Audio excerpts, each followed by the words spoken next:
Meeting to order and welcome everyone in attendance. The committee has under consideration the estimates of the Ministry of Education for the fiscal year ending March 31st, 2024.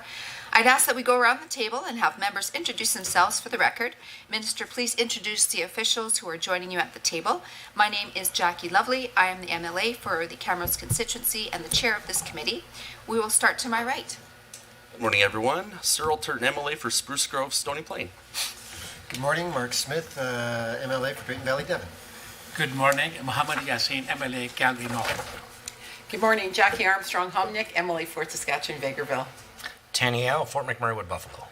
Good morning, Tanya for MLA, Calgary Pagan. Myself, Adrienne Lagrange, MLA for Red Deer North and the Minister of Education. With me, I have Andre Tremblay, my Deputy Minister. I have Christine Sewell, Assistant Deputy Minister of Finance Services and Capital Planning. I have Emily Ma, Executive Director of K-12 Fiscal Oversight. I have Matt Hebert, Assistant Deputy Minister of System Excellence. Jeff Willen, Assistant Deputy Minister of Strategic Services and Governance. Jennifer Cassidy, Assistant Deputy Minister of Curriculum. Lisa Haggerty, Assistant Deputy Minister of the First Nations, Métis and Inuit Education Directorate, and Kindy Joseph, Assistant Deputy Minister of Program and System Support. I also have my Chief of Staff, Nicole Williams, and other staff members, Savannah, Aaron, and Annalise, with me. Sarah Hoffman, Edmonton Glenora. I'm also the education critic, and I'm grateful to have Emma and Sybil here today with me. Good morning, everyone. Christina Gray, MLA for Edmonton Millwoods. Okay, and so we have members joining us online. Please introduce yourself. Sorry, Richard, we can't hear you. Sorry, Richard Gottfried, MLA, Calgary Fish Creek. Welcome. I'd like to note the following substitution for the record. Mr. Turton is substituting for Mr. Long. A few housekeeping items to address before we turn to the business at hand. Please note that the microphones are operated by Hansard staff. Committee proceedings are live streamed on the internet and broadcast on Alberta Assembly TV. The audio and visual stream and transcripts of meetings can be accessed via the Legislative Assembly website. Members participating remotely are encouraged to turn your camera on while speaking and mute your microphone when not speaking. Remote participants who wish to be placed on a speaker's list are asked to email or message to the committee clerk, and members in the room should signal to the chair. Please set your cell phones and other devices to silent for the duration of the meeting. Honorable members, the standing orders set out the process for consideration of the main estimates. A total of 6 hours has been scheduled for consideration of the estimates for the Ministry of Education. This ministry is the first 3 hours for consideration of the ministry's estimates. Standing Order 59.016 establishes the speaking rotation and speaking times. In brief, the minister or members of the Executive Council acting on the minister's behalf will have 10 minutes to address the committee. At the conclusion of the minister's comments, a 60-minute speaking block for the official opposition begins, followed by a 20-minute speaking block for independent members, if any, and then 20-minute speaking blocks for the government caucus.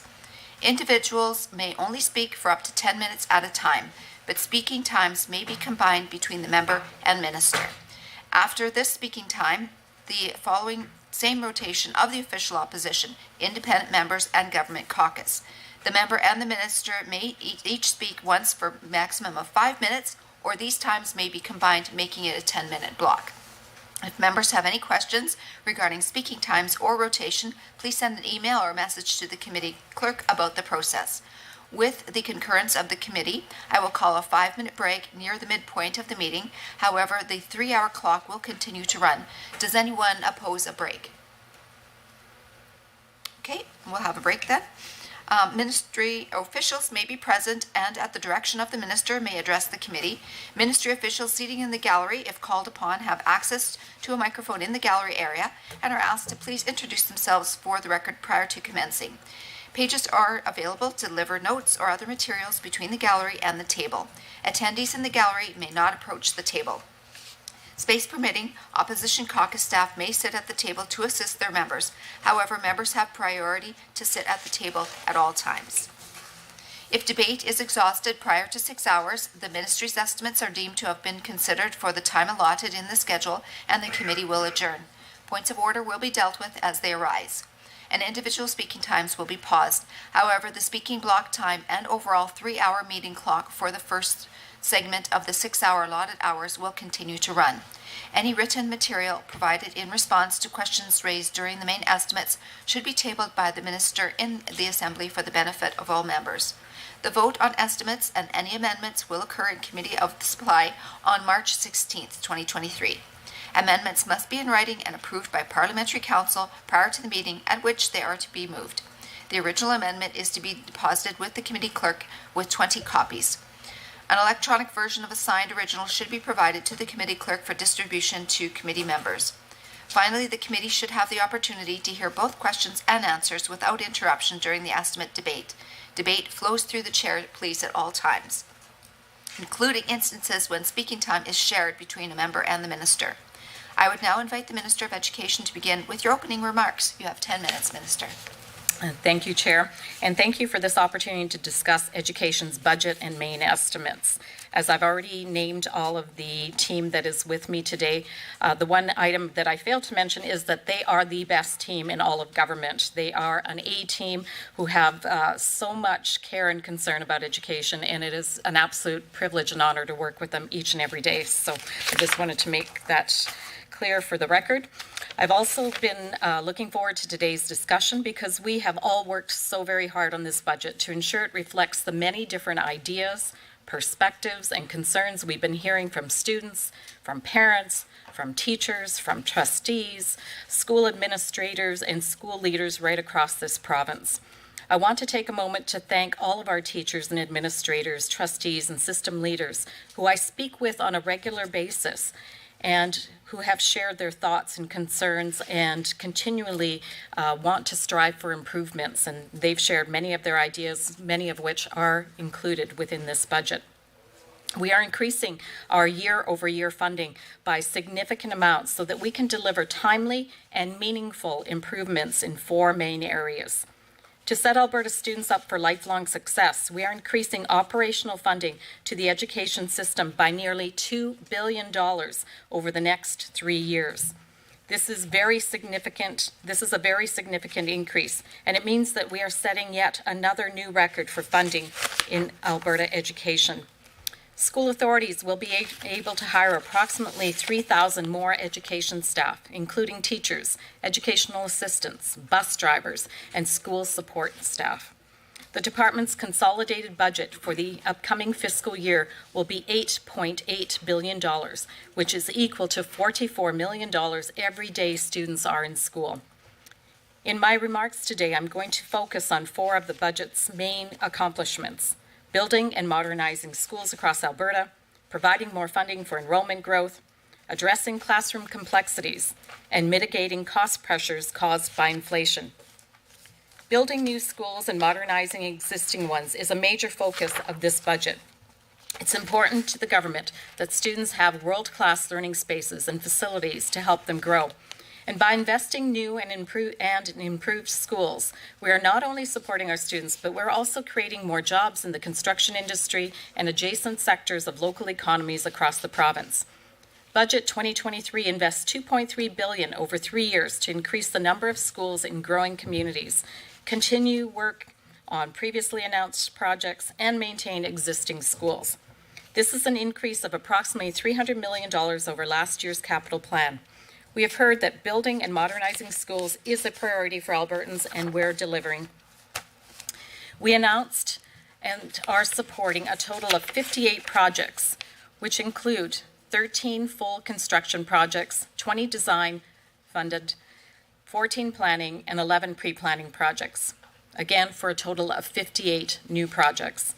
In total, there will be nearly 25,000 new and additional spaces for students. The official opposition has claimed that we will spend more money on private and charter construction than public, separate, and francophone combined. This is demonstrably false and shows a complete lack of understanding. The government does not spend any money whatsoever on private or independent school infrastructure.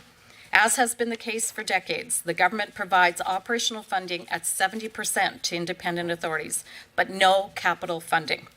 Independent schools and private early childhood service operators represent about 6% of the total student population, and the proportion of funding directed to them is just 4% of the education budget.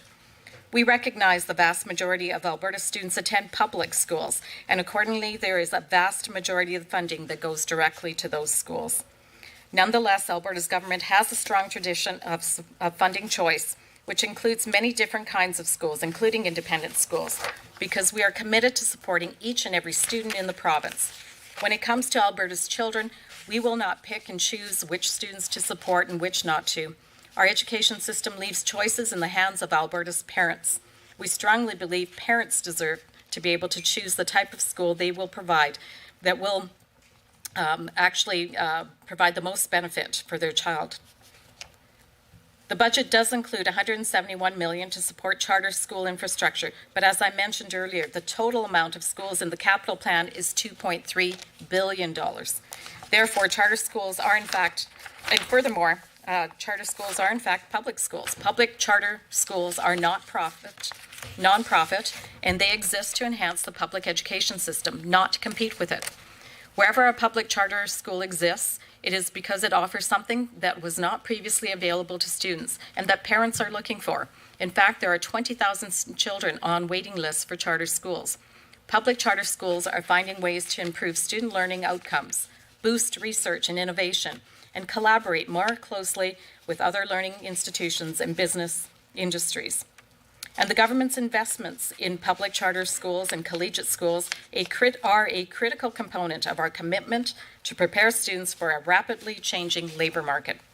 The variety of Alberta's schools reflects the diversity of our students, and each and every one of them is unique.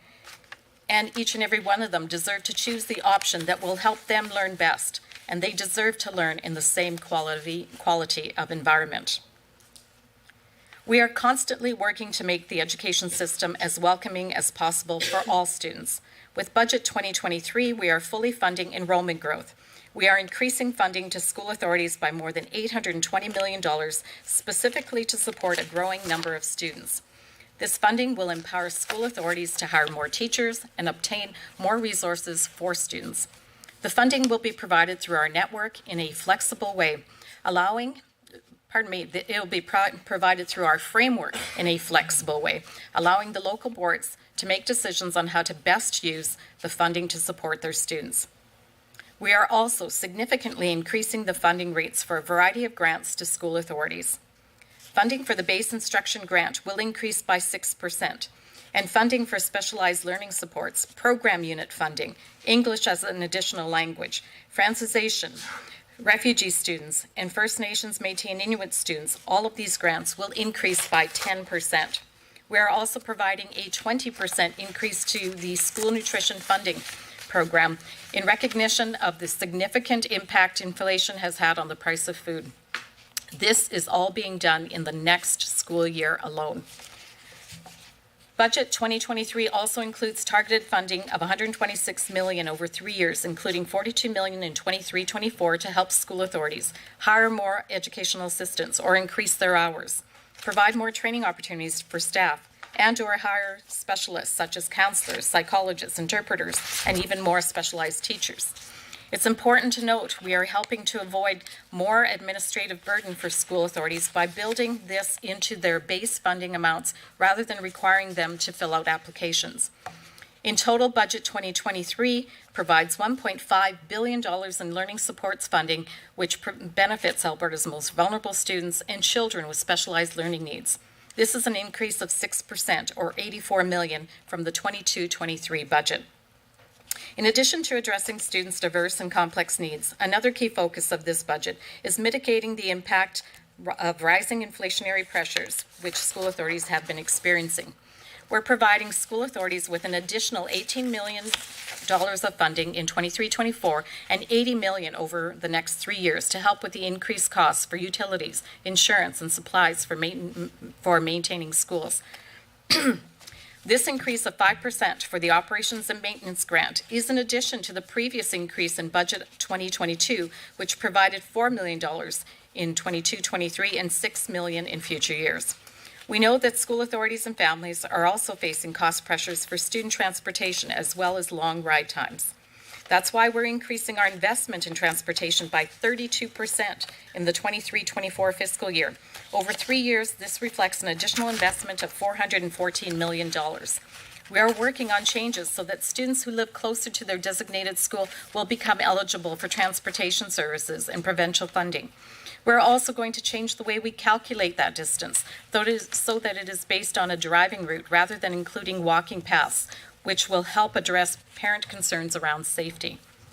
With these changes, transportation will become accessible for more students, and also more affordable for parents. We anticipate that parents will save over $20 million in transportation fees.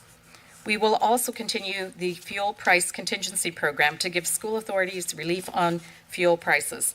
And we're providing funding for driver training, which will help address concerns about driver shortages. This year's budget includes a wide variety of sizable increases to the department's existing funding mechanisms, as well as new grants, initiatives, and targeted investments to make Thank you, Minister. For the hour that follows, members of the official opposition and the Minister may speak. Honourable members, you will be able to see the timer for the speaking block both in the committee room and on Microsoft Teams. So you'll just see it above the clock there. Members, would you like to combine your time with the Minister's? I think that's the best way to get answers. And Minister, what's your preference? I prefer block timing. Okay, we'll go with block time then. Please proceed. Thanks, Madam Chair. It certainly is disappointing. I have been through this about 15 times, and I will say that when there's a back and forth, Madam Chair. If you could please just direct your conversation through the chair at all times, and if we could just kindly get to your questions. Through you, Madam Chair, I have to say I've been through this about 15 times, and I will say that when there are opportunities for back and forth, Madam Chair, I find it most conducive to good conversation. And I will very happily ask my questions. I just like the Minister had 10 minutes to do an introduction, I'd like to be able to preface my remarks as well. So please proceed with your questions. Thank you very much, Madam Chair. So to begin with, certainly this has been an incredibly difficult time for everyone, including folks working in Alberta education and the department.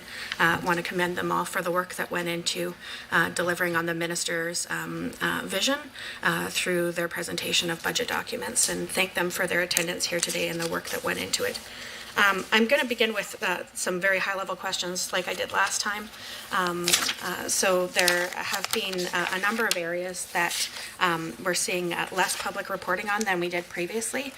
One of the biggest one, of course, is the lack of timely information about student enrollment and class size. The student population statistics on the Government of Alberta website, most recent data is still preliminary for 2021-22. So student population statistics, we do know an actual student enrollment, but it used to be reported on September 30th, Madam Chair. Now it's reported, I'm sure, in a number of different ways.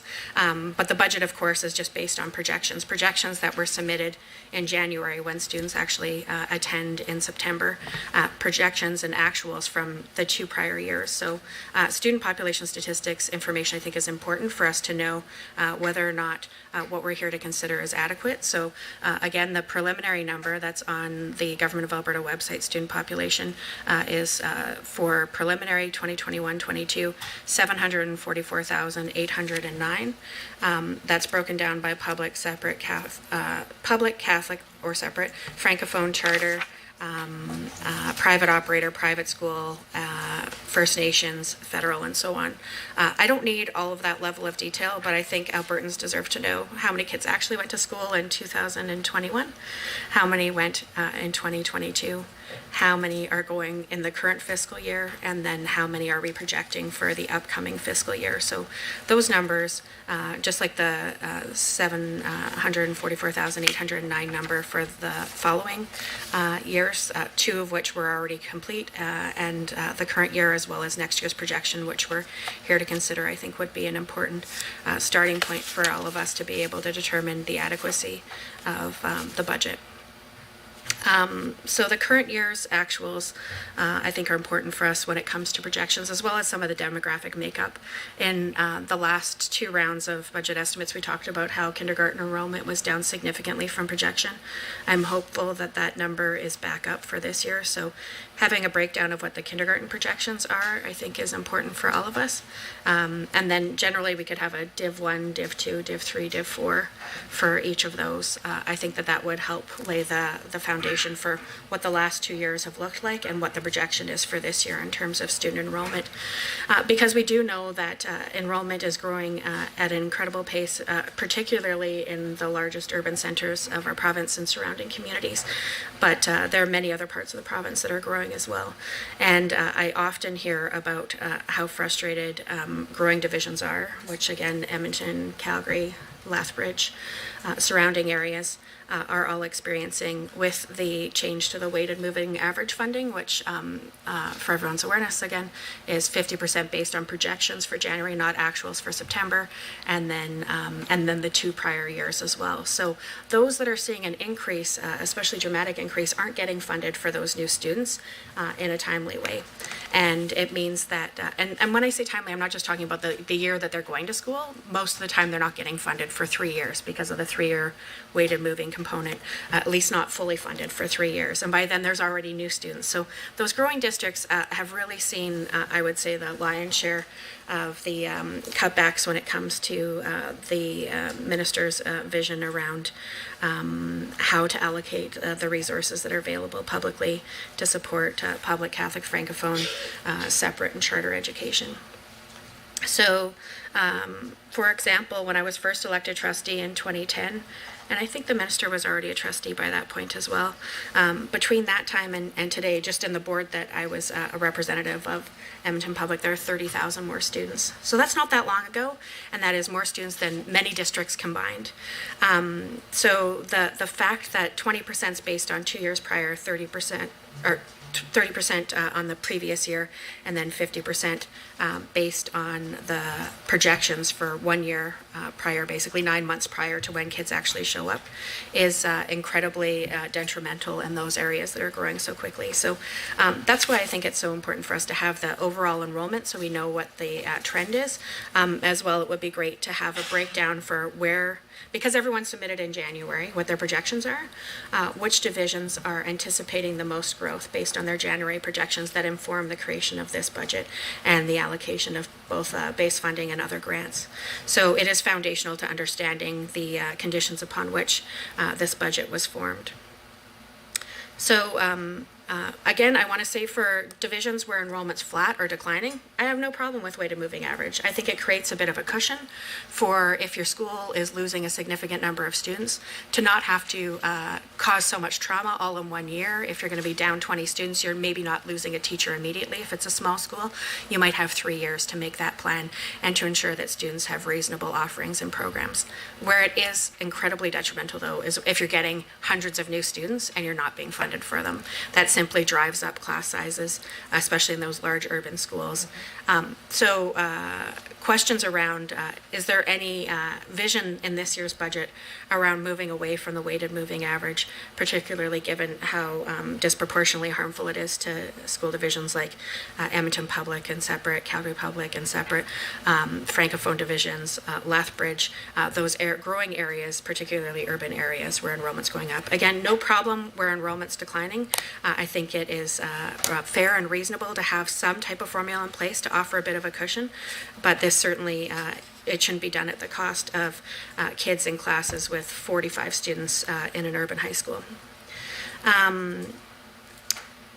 Previously, for example, during that time when I was on the board, and many boards have a site-based decision-making model where the province gives money to the school divisions decide how to distribute it. Some of them have central decision-making models and some of them have site-based. So previously we used to be able to allocate to every school in Edmonton Public $6,000 per student. And it looks from all of their budget documents that are public, which of course this year's isn't yet, but all of the budget documents from last year, that they're about $4,800 now that they're able to allocate per student. That is a significant decrease from the 6,000 just a few years ago before weighted moving average came into play. That, I think, is a clear example of just how harmful the past few budgets have been. So again, the question is around enrollment, around its projections for the upcoming year, and if the government has taken the opportunity to reflect on the fact that $1,200 less per student, and again, I'm most familiar with Edmonton's numbers, so I use those, but I trust it's in that ballpark for other large and growing districts as well, districts that are seeing enrollment growth. $1,200 per student is a significant hit when it used to be $6,000, now it's $4,800. So that would be the main thread of this first block of time. I really do hope that we can get into some meat around the general allocations and the projections around enrollment for the upcoming school year. Another thing that used to be broken down is information around disability and code. I think it would be important for us to acknowledge that the majority of students, particularly in those larger divisions where the minister is noting that there are a number of different choice programs, the vast majority of students with disabilities, especially severe disabilities, attend public education institutions, and an acknowledgement that that currently we are underfunding for the amount of staffing that's required. For example, interactions classroom, often with a number of interactions as autistic students, typically nonverbal and high needs. Most of those class sizes would be 8 to 10 students. So it's an incredibly small number of students, Madam Chair, in those classrooms, given the fact that allocations don't meet the demand for a teacher unit cost of about $100,000 a year for a teacher. Educational assistants, Madam Chair, there's often 2 or 3 educational assistants in those classes who make far less than $100,000 a year, but nonetheless deserve an opportunity to be compensated fairly for the important work that they provide, and the fact that with those additional staff, often they're students who don't have control over many of their physical needs and require that educational assistant to support them through that. So an acknowledgement of what's being done in this budget to address supports for disabled students would be important for us to discuss. And if anyone's wondering where this relates to specific budget document numbers, I would say most clearly under government estimates, item 3, which is operating support for school jurisdictions. That's probably the biggest one. So Thank you so much, Honourable Member. Now we'll go to the Minister for her response. Well, thank you to the member opposite for the questions. Happy to respond to all of the questions that were brought forward. When we look at the reporting that exists, there have been a number of changes that we have put forward at the response of the system as a whole. And so one of those changes is that school authorities wanted till the end of November to be able to assess their special needs students, and so that we could get accurate numbers, as well as the fact that we have growing displaced Ukrainian students numbers. Last year, at the end of the school year, we were roughly about 800 students. By October, we were 2,500. We're now just over 3,400, close to 3,500 students. It takes time to validate those numbers. The numbers and statistics that I can share with the member opposite that are actuals is that in 2019, we had approximately 711,000 students. In 2020, we had 705,000 students. In 2021, we had 716,000 students. And I might add that during 2020 and 2021, due to the new funding model, school authorities projected 730,000 students would be in attendance. And so we actually have been funding through budget 2020 and the 2021 year, 700,030 students, when only 705,000 that one year and 716,000 in 2021 actually attended school. In this current year of 2022, we have over 730,000 students. And because we do have for the first time over that 730,000 student mark that we have been funding for the last 3 years when we didn't actually have the students in the seats, we have provided supplemental enrollment growth funding to those school authorities so that every student is funded. On the kindergarten projections, we are seeing returning numbers of kindergarten projections, but the other great thing that we're seeing is that we've had an influx over the last year and a bit of over 200,000 people to Alberta. They're migrating to Alberta because it is a great place to be. It's a great place to find a job, raise their families, and so what we're seeing is, as a result of that they're coming with their families. They're not just coming here to work and then going back home. They're bringing their families along as well. And so we are seeing growth, and we're going to address that growth. That's why we are adding $820 million for enrollment growth over the next 3 years, and total $1.8 billion, close to $2 billion to my overall funding. I just want to remind everybody that my budget in 2019, when I first started as Minister of Education, was $8.223 billion. Last year was $8.4 billion. This upcoming budget that I'm announcing, that hopefully will be passed here on the 16th of March, is $8.8 billion. And then it goes to over $9 billion. Continual increase, Madam Chair. I can just share that, I often hear there were cuts to education. There have been no cuts to education, so I want to be very, very clear on that. When we look at the weighted moving average, we know that when I entered as the Minister of Education, that the funding was way outpacing the level of enrollment growth and inflation, and it was not sustainable.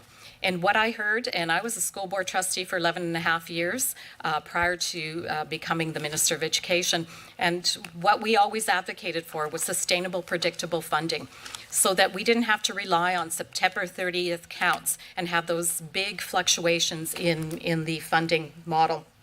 And that is exactly what the weighted moving average has done.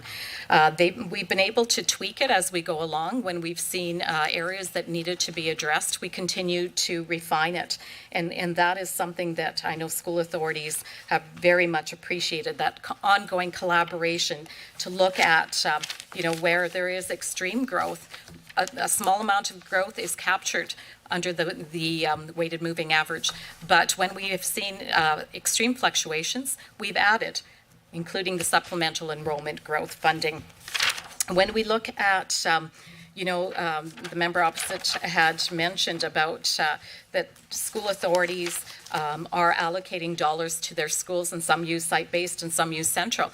But ultimately, what the member opposite failed to mention is that 98% of all my funding goes directly to the school authorities. So they have that flexibility to choose how they provide those funds. And I can share that those school authorities have very healthy reserves. And so the decisions that they make, they will have to own in terms of why they're not sending out more dollars to the schools themselves, if in fact their reserves continue to grow, as I've seen them grow to over $400 million over the last number of years.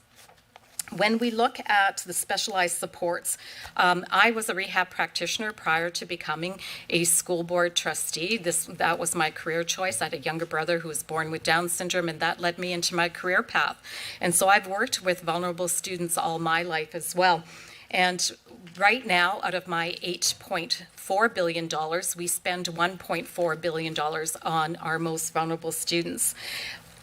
In the next budget, we are growing that by 10%, so it will be $1.5 billion, $84 million increase, just to make sure that our most vulnerable, because I do believe in early intervention, that we have SLS enhancement, that the PUF funding is also, we've been able to tweak that over the years as well, ensuring that it was tiered, ensuring that we have the family programs allowable. The teacher directs family programs where that they can go into the home and help the parents adjust. Those numbers have increased. I've added a code 48 for mild, moderate language delays. We've seen a net increase year over year in this area of funding to make sure that our most vulnerable students are provided for. We've added low incident funding. We just announced it went from $1.8 million to over $5 million. And that's to provide additional supports for our most vulnerable who have vision loss or hearing loss. We continue to look for opportunities to make sure that our students and our children are supported during this time period. When I look at the budget and all of the great things that we've been able to do in the budget, we have been able to ensure that the students that we have that are coming to us are, in fact, looked after through also the investments that we're making into capital infrastructure to ensure that every student has a safe place that they can be able to learn, that we have the teachers. We've seen the number of teachers that have been hired grow across the last number of years. We've had over 1,100 teachers and over 700 support staff just in 22-23 year be hired. Now we're looking that with the supports that we're giving, the additional increases, that we will grow that, the system will grow by approximately up to 3,000 more staff members, many of whom will be teachers and educational assistants. I've always said that what makes the biggest difference is who is in front of the students, and that means the teacher, the support staff, those individuals that they're able to access for additional interventions, whether it's occupational speech pathologists. There's so many individuals that make our system successful. And what I'm really proud of is that in my mandate letter, I also have the opportunity to look at authentic wraparound services and work with my fellow ministers to develop an actual path forward where we can develop authentic wraparound services, which many out in the education system would know. We have mental health and wellness, we have health, we have children's services, we have community and social services, we have justice. We all need to be working together for the betterment of our children, and I'm so excited to be leading that particular area. So there is just so much happening in education. I'm very proud of this budget because it is, in fact, meeting the needs of our students, and it will continue to grow as the needs are identified. I believe I've answered all of the questions that the member opposite has put forward, but happy if I have missed anything for them to bring back to the forefront in the next few seconds. Thank you so much. We'll return back to the official opposition. Thank you, Madam Chair and Minister. I just want to repeat the questions that we didn't get an answer for, and thank you for the commitment to getting that information. So what are the 2023 actuals, given that we're more than halfway through the school year? What is the actual enrollment for kindergarten? I'm glad to hear that it's up, but what is the actual enrollment? And I'd also like the enrollment for divisions 1, 2, 3, and 4. So that's information that is on the Government of Alberta student population statistic data, but it was for projections for 2021. I appreciate that some of the rolled up numbers have been shared for total enrollment, but again, the breakdown for 2023, the current year that we're in, the kindergarten number, divisions 1, 2, 3, and 4, and then the projection for the upcoming year, the year that we're considering. What's the projection for those areas as well? And then another question that was asked that I think would be helpful for all of us to be able to make informed decisions on through debate and decisions around the budget is which divisions are growing according to the January submission for projected student enrollment. It's safe to probably assume that they are the same ones that have grown for the last 10 years, but which divisions are actually growing, given that the minister has that information through budget submission processes, and are we going to see any accounting for that through the fact that when the weighted moving average came in, the weighted moving average was going to see significant decreases for funding for a number of those growing divisions. And I know that bridge funding was allocated to ensure that boards didn't see a decline immediately when the weighted moving average came in. But this year, I understand that bridge funding is over, and that there is a significant concern that there will be a number of divisions seeing an incredibly difficult budget year, even with the pre-election increases that are being campaigned on through this budget, Madam Chair. So allocations to make up for the fact that bridge funding is gone, I think would be important to know how that change is going to be accommodated through this, because while growth is actually going to be funded for the first time in 4 years, that bridge funding was important given how broken the weighted moving average formula is. Yeah. So those would be the repeat of the ones that we still are waiting for answers on, and then the addition of the bridge funding acknowledgement there. I do want to say that I joined the minister in advocating for stable and predictable funding, but the other piece we also advocated for was adequate, sustainable, predictable funding, and certainly being able to anticipate what your money is and knowing that it's not enough to properly educate students isn't adequate for most of us who want to see students thrive in public Catholic and Francophone schools. And the minister did talk about inflationary pressures. Recently, Statistics Canada data was compiled showing that in Alberta, we fund per pupil at the lowest rate in the entire country. So it probably doesn't surprise people. Quebec funds at the highest, over 14,000. Newfoundland, 13,500. The national average in Canada is $12,703 per student countrywide, but in Alberta it's only $10,936. So a significant decrease from the national average, putting us on the bottom of the pile, which of course I think we all are aware that cost of living is higher in Alberta generally than in most of these other provinces, and that salaries are typically higher too. So naturally, the consequence to that is that we have the highest student-to-teacher ratio of any jurisdiction in Canada again. And again, this is using Stats Can data that's available publicly through their website, shows that the national average is 12 students per educator. And that doesn't mean you'll have an average class size, because of course there are a variety of components. We've talked about the fact that autism classes will often have 8 to 10. We will have principals and other staff that we need to hire that aren't necessarily teaching in classrooms. But the average number of students per educator when you take teaching certificates and the number of students nationwide is 12. In Alberta, it's 16.4. Again, the highest number of students per educator anywhere in the country, by a long shot. So again, appreciate some of the remarks that have been shared about in relation to inflationary pressures, but the truth is we are starting from the depths of the national average. We are the worst funded per student, and we also have the largest number of students per educator of anywhere in the country. So Business Plan Objective 3.2 talks about strategies on attracting and retaining teachers, but clearly there's a funding problem.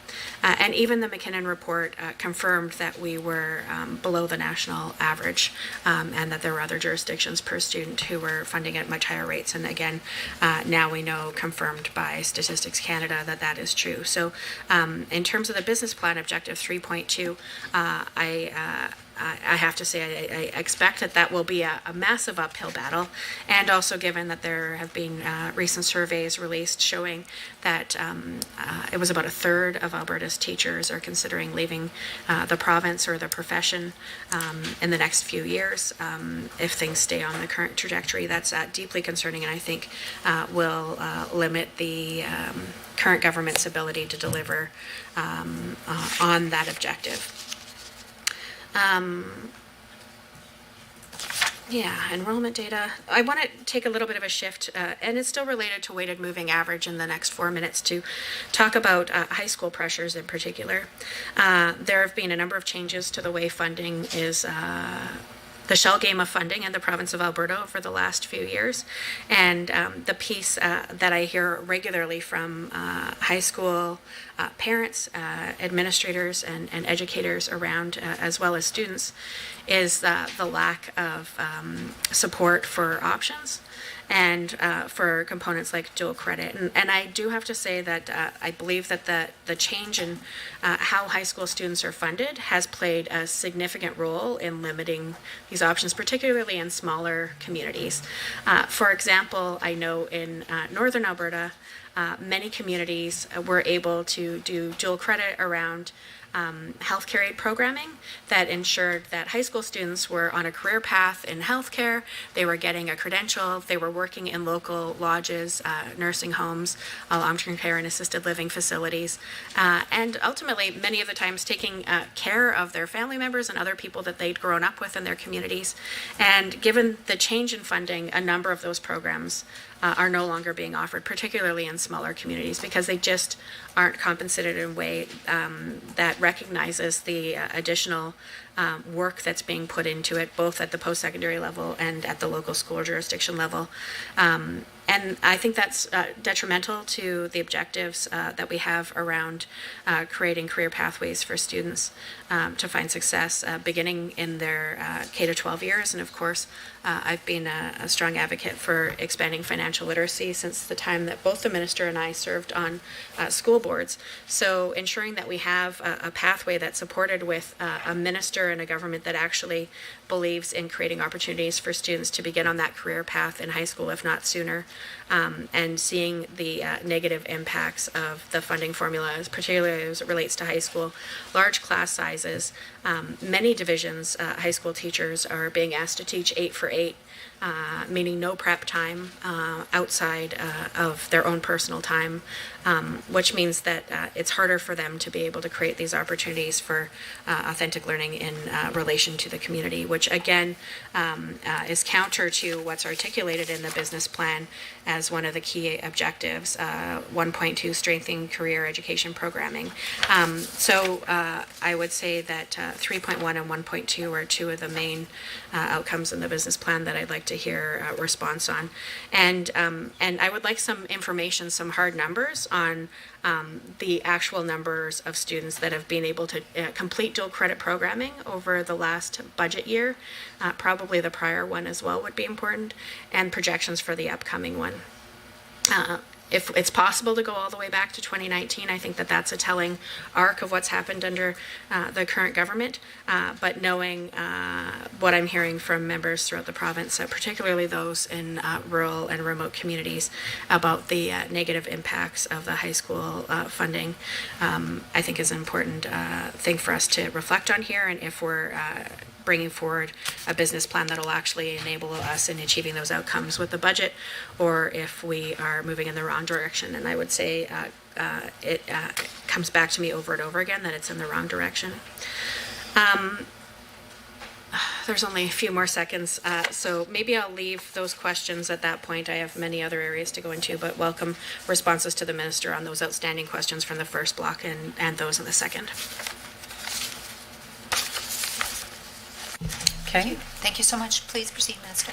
Happy to. Thank you so much. And those numbers that the enrollment numbers, et cetera, they will be up on the website as soon as they're verified.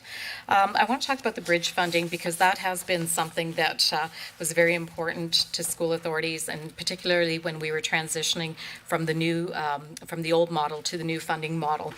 Bridge funding was something to keep the school systems whole. We wanted no one to be disadvantaged. We wanted to make sure that everyone was kept whole. And so therefore that bridge funding over the last number of years has really ensured that school authorities were able to do what they needed to do. We have always mentioned that when we got to a point where COVID was no longer an issue and that we were able to move forward, that bridge funding would remain within the overall envelope of education, and that's exactly what we've done. So $352 million of bridge funding is actually moving to the framework, and it is going to be used to increase grants. And so it will increase grants throughout the whole system, particularly around base grant funding. And we're looking at, when we look at all of the funding that we're providing, this will be increased on a line item by line item area. So operations and maintenance is growing by $79.8 million over 3 years. Transportation is growing by $413.9 million over 3 years. Classroom complexity by $126 million. Teacher grant, the teacher agreement settlement, $420 million. And budgeting for enrollment growth is $821 million, which altogether comes to that $1.8 billion over 3 years that we will see in additional funding. School authorities have benefited, as I said earlier, the fact that we have been funding 730,000 students for 2 years when there was only 705,000 students and 716,000 students, certainly has benefited those school authorities because we kept everyone in a positive situation. When we look at the numbers, the member opposite said that we have not been funding increases. Last year, we had a 1.7% increase to education funding. And what that created was over that 22-23 year, what we have seen as actual numbers that schools have given to us as of November 30th of 2022, that 1,166 more certificated staff were hired. That's an additional 1,166 teachers. And 711 non-certificated staff were also hired in this current school year as of November 30th of 2022. Given the fact that we've also added supplemental enrollment and growth funding, that number may be even higher now. So I'm just giving you those initial numbers, but they may be even higher now. So under the affordability in budget 2023, we're providing more than $820 million over the next 3 years to hire additional teachers and classroom support staff, as I've said.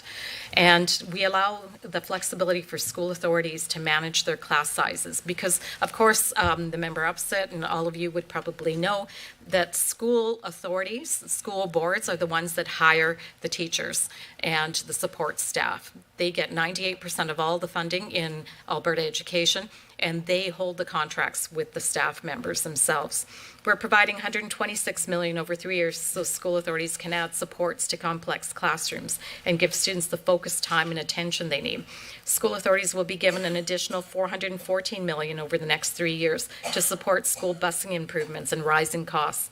School authorities will receive $80 million over the next 3 years for utilities, insurance, and supplies for maintaining schools. And I want to give my department a shout out because they met with all of the secretary treasurers across the province and really drilled into the numbers. So we have an accurate reflection of what the actual costs are and how we can make sure that we're addressing real costs for school authorities.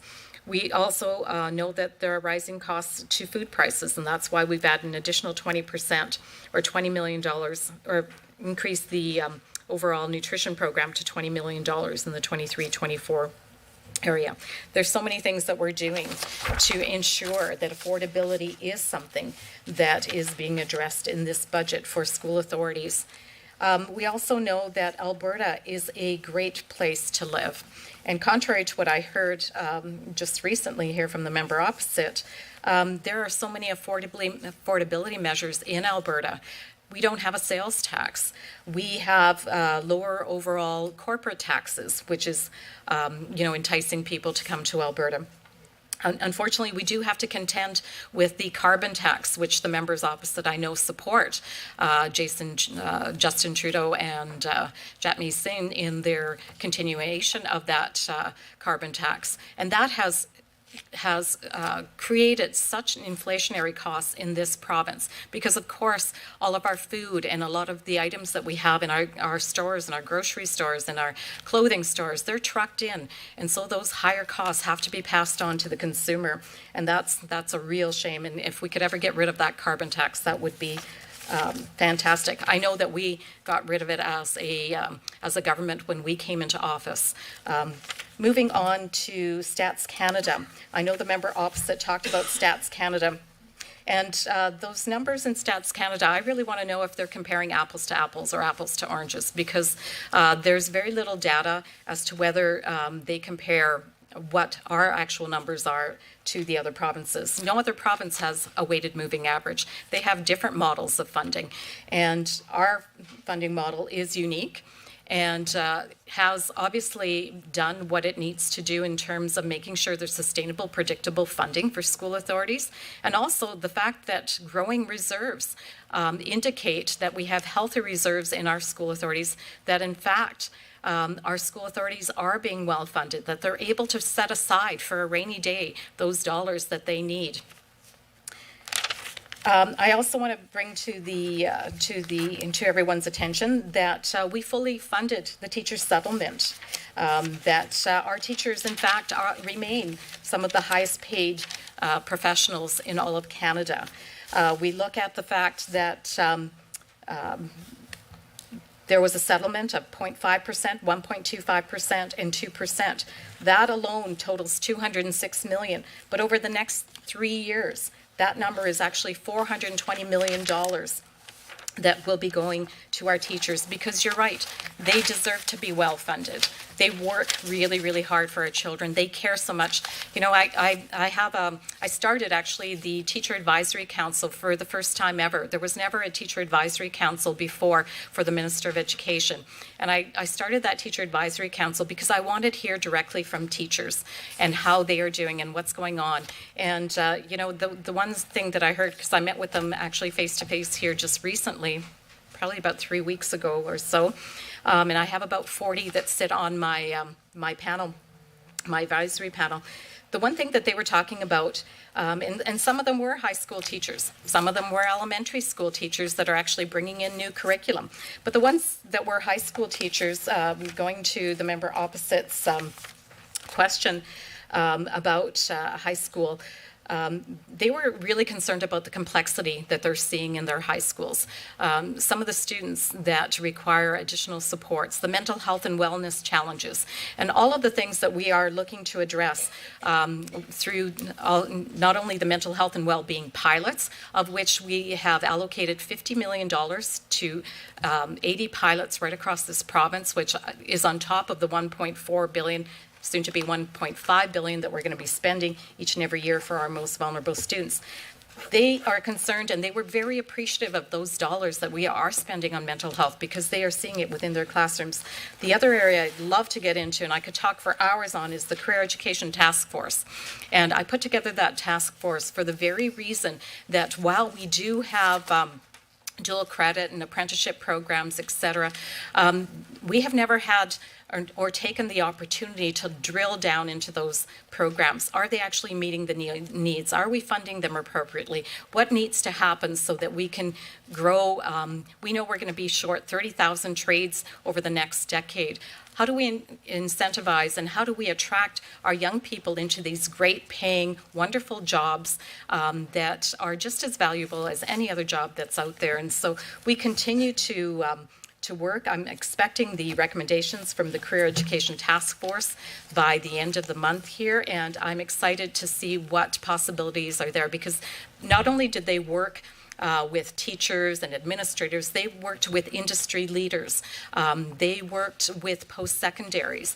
And so those recommendations, I think, will really... Thank you, Minister, and back over to the official opposition. Thanks very much. I'll just start by saying the StatsCan data is pretty simply aggregated. They take the number of total education allocated dollars per province and the total number of students, and they divide it. They take the total number of students and divide it by the number of certificated teachers. So it would simply appear that it is a very clear apples to apples representation, and that Alberta is failing. The lowest in the country on allocation and the highest number of students per teacher, according to public StatsCan data with a simple calculation.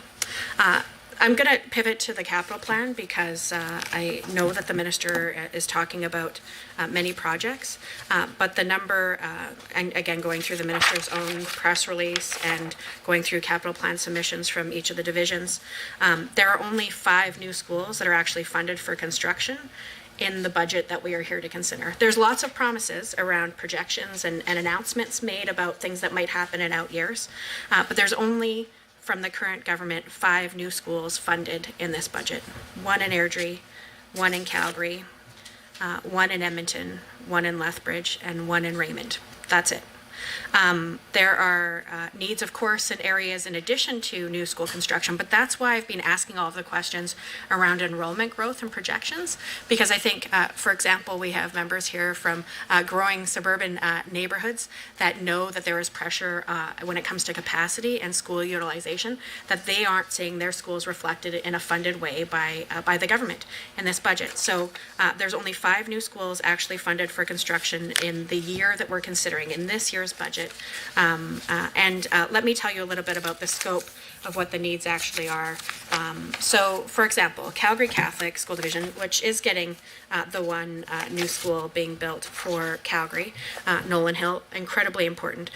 But there were also 6 other projects in their year 1 needs assessment. So, Chestermere, Redstone, Rangeview, Bishop Nellie, St. Bonaventure, and St. Benedict. Some of those are modernizations, some of them are new school construction.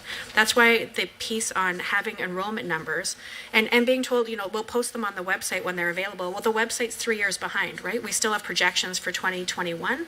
And we, as members of the Assembly, are being asked, Madam Chair, to make decisions about the adequacy of this year's budget to meet this year's needs for students. So I think it's incredibly important before we're being asked to make a decision on this budget, that information be made available to members. So I again ask, and if it isn't available here, so be it, but that it be tabled so that we can all review it prior to being expected to make a decision on the budget, so that we know what were the grounding indicators that went into making decisions about this budget.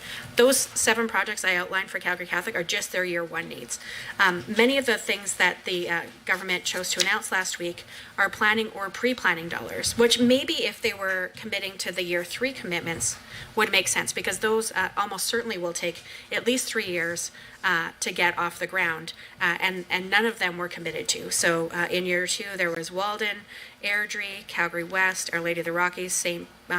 Jean, Bedford, a junior high, as well as St. Catherine, Southeast Alternative, Carrington Extended Learning Center, St. Monica, St. Andrew, and St. Sylvester Elementary. So there are a significant number of projects that Calgary Catholic has asked for. They have done their assessment. There are 19 projects, and only 1 was actually funded this year. That is not keeping up with the demand for Calgary Catholic students. In terms of the Calgary Board of Education, I think that they were trying to really scale back their asks so that they could maybe say that the government came close to funding all of their needs. They have incredibly scaled it back. They only have 4 projects that they put in their year 1 needs assessment with more than twice as many students. It's safe to say that they probably need twice as many projects if they were doing their submission in the same way as the Calgary Catholic Board, which again had 7 for their year 1 need assessment, but so probably need 14. They asked for only 4. And all of them were major modernizations because of the significant deferred maintenance experiencing Calgary schools. And they've only asked for junior highs and senior highs. 1 was funded. That's it. 1 out of many needs that they've identified. And then in terms of year 2 and year 3, we would have hoped that the government might at least say, we're going to pick some of those to do some planning money for, which again isn't a commitment to actually funding it, but at least it's posturing a little bit that maybe one day possibly down the road and the horizon, and the government's own budget documents say possible school project. They don't even commit that those projects that get pre-planning money will ever come to light under the current government. So in year 2, the CBE said Saddle Ridge, Cornerstone, Anniefoot, Altador, Cadabri, and then a further expansion year 3 for Saddle Ridge, Cornerstone, Ranchlands, Janet Johnston, and Queen Elizabeth schools. So a significant number of projects, and again, only 1 was actually funded under the current government in the year that they're campaigning, in the year that usually governments say, hey, look at all the great stuff we have planned for you. The Calgary Board of Education only saw an actual commitment to funding for 1 project, not anywhere near the 8,000 new students that those divisions saw just this 1 year alone, just the current school year, because they're reporting that number publicly, whether the government chooses to do so or not. So 8,000 new students for Calgary public and Catholic divisions, and only funding for 1 project that will accommodate 900 students. So not anywhere near the demand that we're seeing in our largest city, and one that is growing incredibly quickly as well, particularly as it relates to families choosing public, Catholic, and Francophone education. So To say that we support choice but not actually funding the choices that parents are making when it comes to enrolling their students in schools is one of the reasons why this budget is seen as so disingenuous. If we look at Edmonton Public Schools, another division, and again, both of these have been overlooked many years under the current government, only had one project funded in the last 2 years each, and now one new build only for the entire city of Calgary. If you look at Edmonton Public Schools, they were encouraged by the current government to amend their capital plan mid-year and to expedite the needs in growing areas over mature areas. Fine, they did that. They submitted it, an amended plan back in September, and even still, there's 8 needs for year 1. Only 1 actually got funded. Glenridding Heights, an important project, absolutely. We have also committed to that project, as well as to Diefenbaker and other projects that were the 5 projects essentially that have been committed to in this year's funding, and others for year 1, but not anywhere near the needs, because the needs include Edgemont, Rosenthal, McConaughey, Glenridding Heights, Delton, Spruce Ave, and Consolidation Project, if it will ever get funded under the current government. Good news, we have an election coming up, so there will be an opportunity to engage in that. But that's just year 1.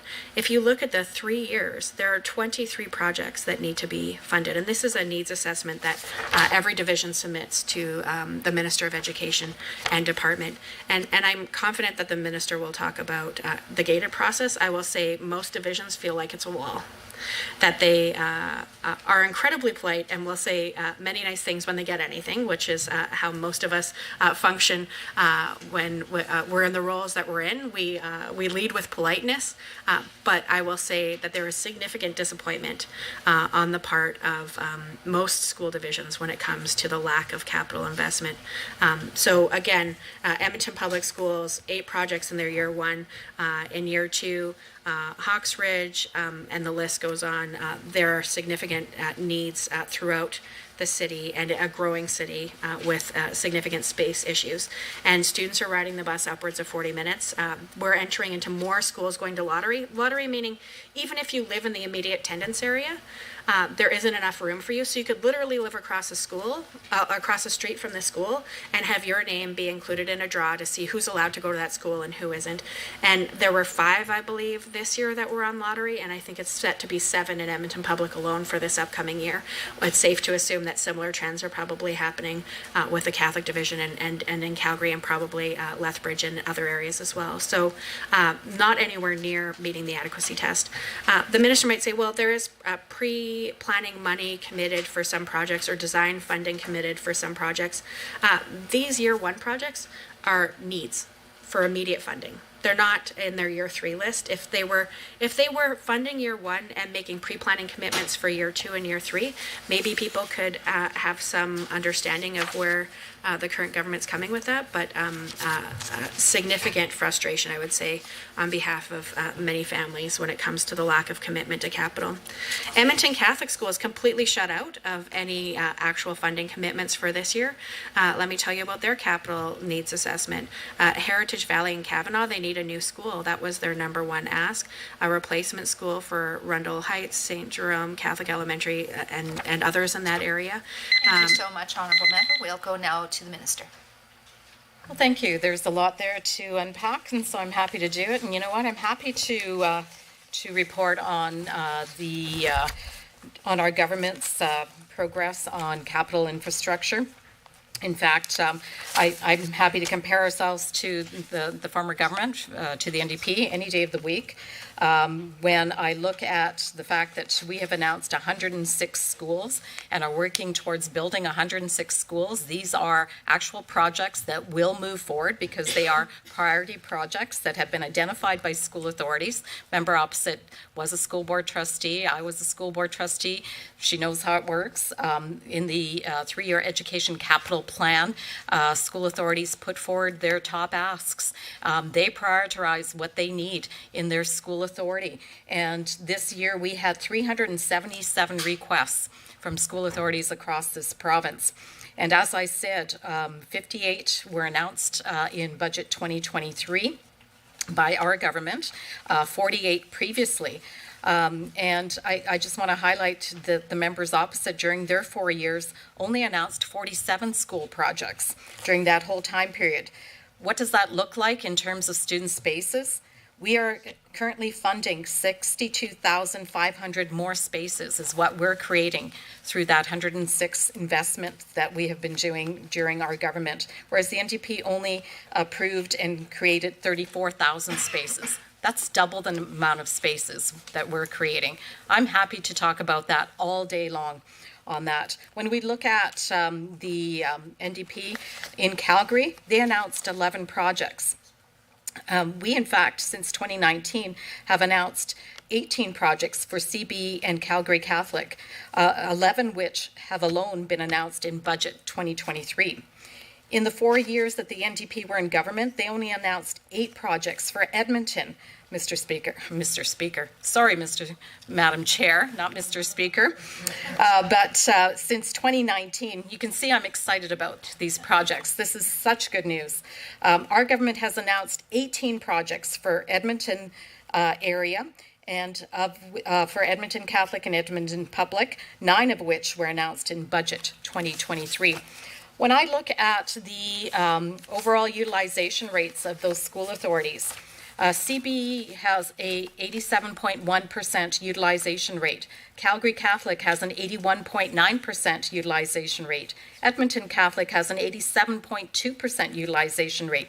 And Edmonton Public School Division has an 83.2% utilization rate. So they're very good utilization rates, and we will continue to work with those school authorities to make sure that we're addressing all of the needs. And yes, we know that the new process is new. But that being said, the gated process has been around for a long time. The auditor-approved gated process actually was passed under the previous government in 2018, and it is a 10-step gated process. What we've added this year is a transparency for school authorities to see where they are in the pipeline of school builds. That's the one thing they were always asking. Where are we on the list? You know, I know you get 377 asks, but where are we on the list? So this is a way for them to be, for us as government, to be very transparent and open with school authorities so that they can actually see where they are on the list. We know that they want to know that, yes, they may have put forward 5, 10, sometimes more asks than that, but where are they on the list? So this is very good news for our school authorities. When I look at, I know the member opposite mentioned Edmonton Public School Division, one of our fastest growing school authorities. As I said, they have an 83.2% utilization rate. Of course, sometimes schools aren't where they need to be. They're in older neighborhoods. And so transportation becomes something that school authorities rely on to get students to where they have more space. I'm also glad to see that Edmonton Public School Division had many discussions with myself and my department last year so that they understood the process and would actually prioritize areas of growing, communities of growing students and growing communities, because in the past, they actually had prioritized areas that had low utilizations. They had put forward schools that had low utilization and didn't have health and safety issues for modernization or replacement. School authorities are the ones, the school boards themselves are the ones that are putting forward their priorities. And so I often tell parents, if you feel that there's a need in your area, you need to go to your school authority, to your school board, because they're the ones that are making the decisions that then come to government, that then go through the gated process, that rise to the top, that then become the ones that are funded.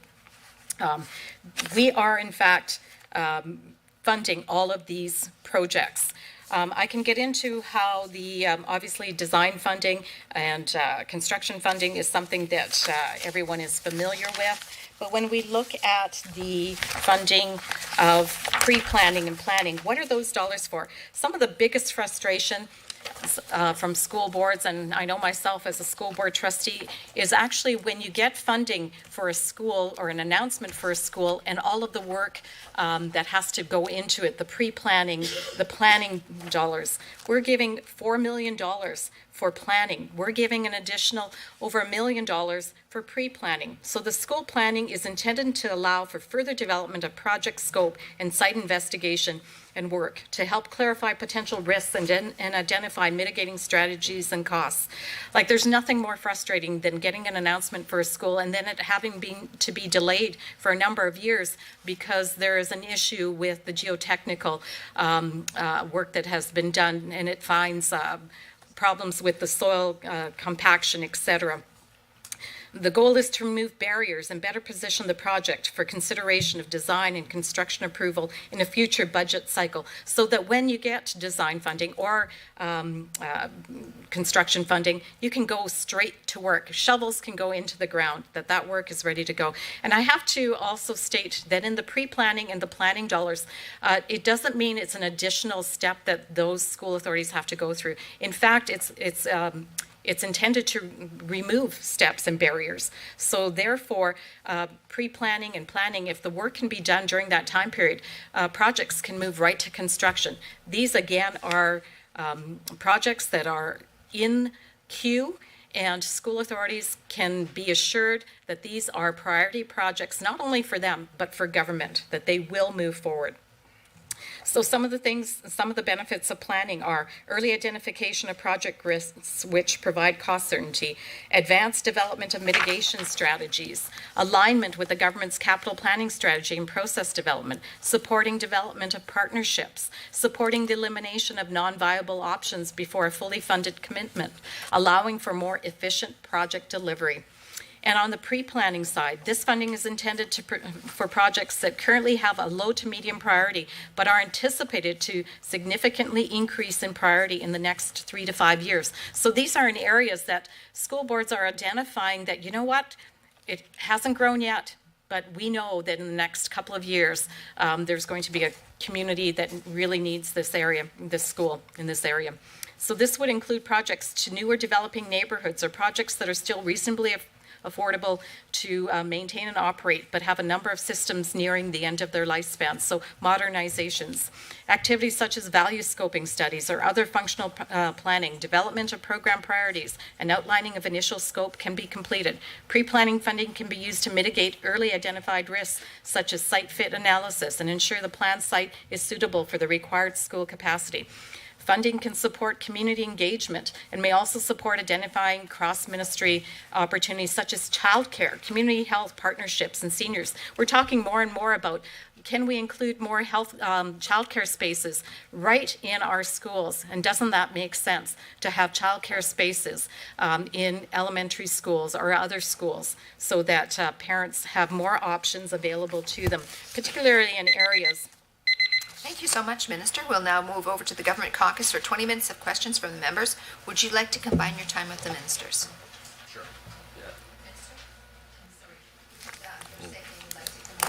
What would you like? What's your preference? Sure, we can combine.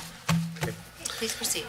Awesome. Well, thank you very much, Madam Chair, and thank you very much, Minister, and the rest of your team for coming here today.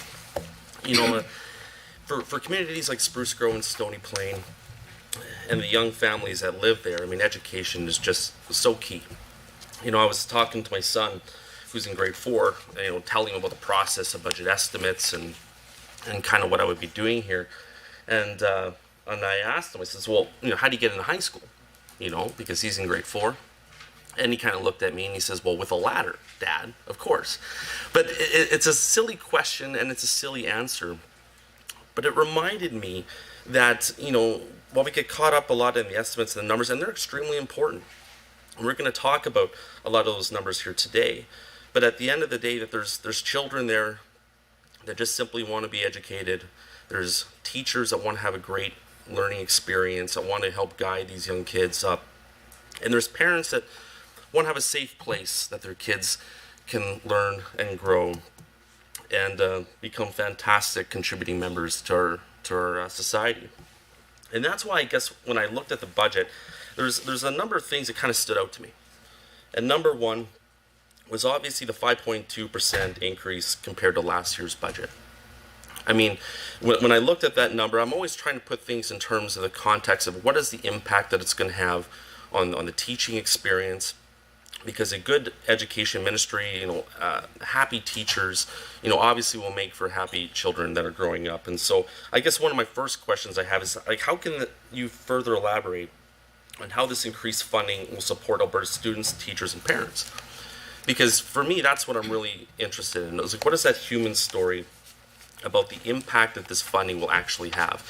And I just want to take this opportunity, first of all, to kind of give a shout out to Rick Cramp, who's our local ATA representative out in Spruce Grove and Stony Plain. I've known Rick for many years, and I have to say, both for him, Rick, and for the rest of the local ATA members, I know that they're listening because they told me they were going to be talking about this, but I have to say I appreciate the work that they do and the conversations that we've been able to have in my constituency office as they advocate for teachers here in our area. Another key part that I'm really concerned about, or I guess interested in as well, is obviously about the plan for new schools, the capital portion of how these schools are going to be rolled out. In my riding of Spruce Grove and Stony Plain, I think, due to the advocacy of many of the parents, but the work that you have done, Minister, has really helped kind of change the educational landscape in Spruce Grove and Stony Plain. I know many parents are extremely happy about that. I mean, since this government was elected in 2019. Stony Plain Central School has been started and completed. The Woodhaven modernization, where my kids are going to be going next year, has been completed as well.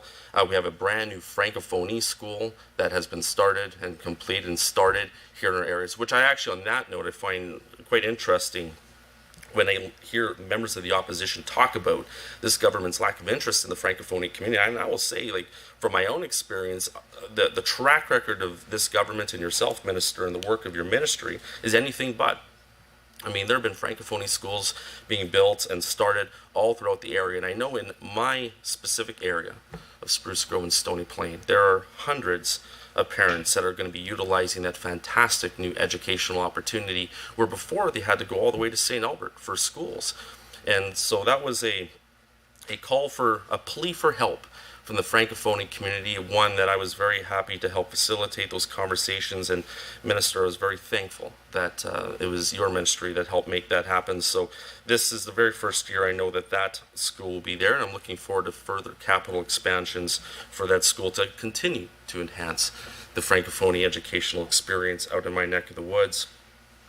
But I'd also like to kind of zero in a little bit about the design build towards the new high school project that is going to be in Spruce Grove. I know members of the opposition lament the fact they say they want the entire construction costs paid out at once.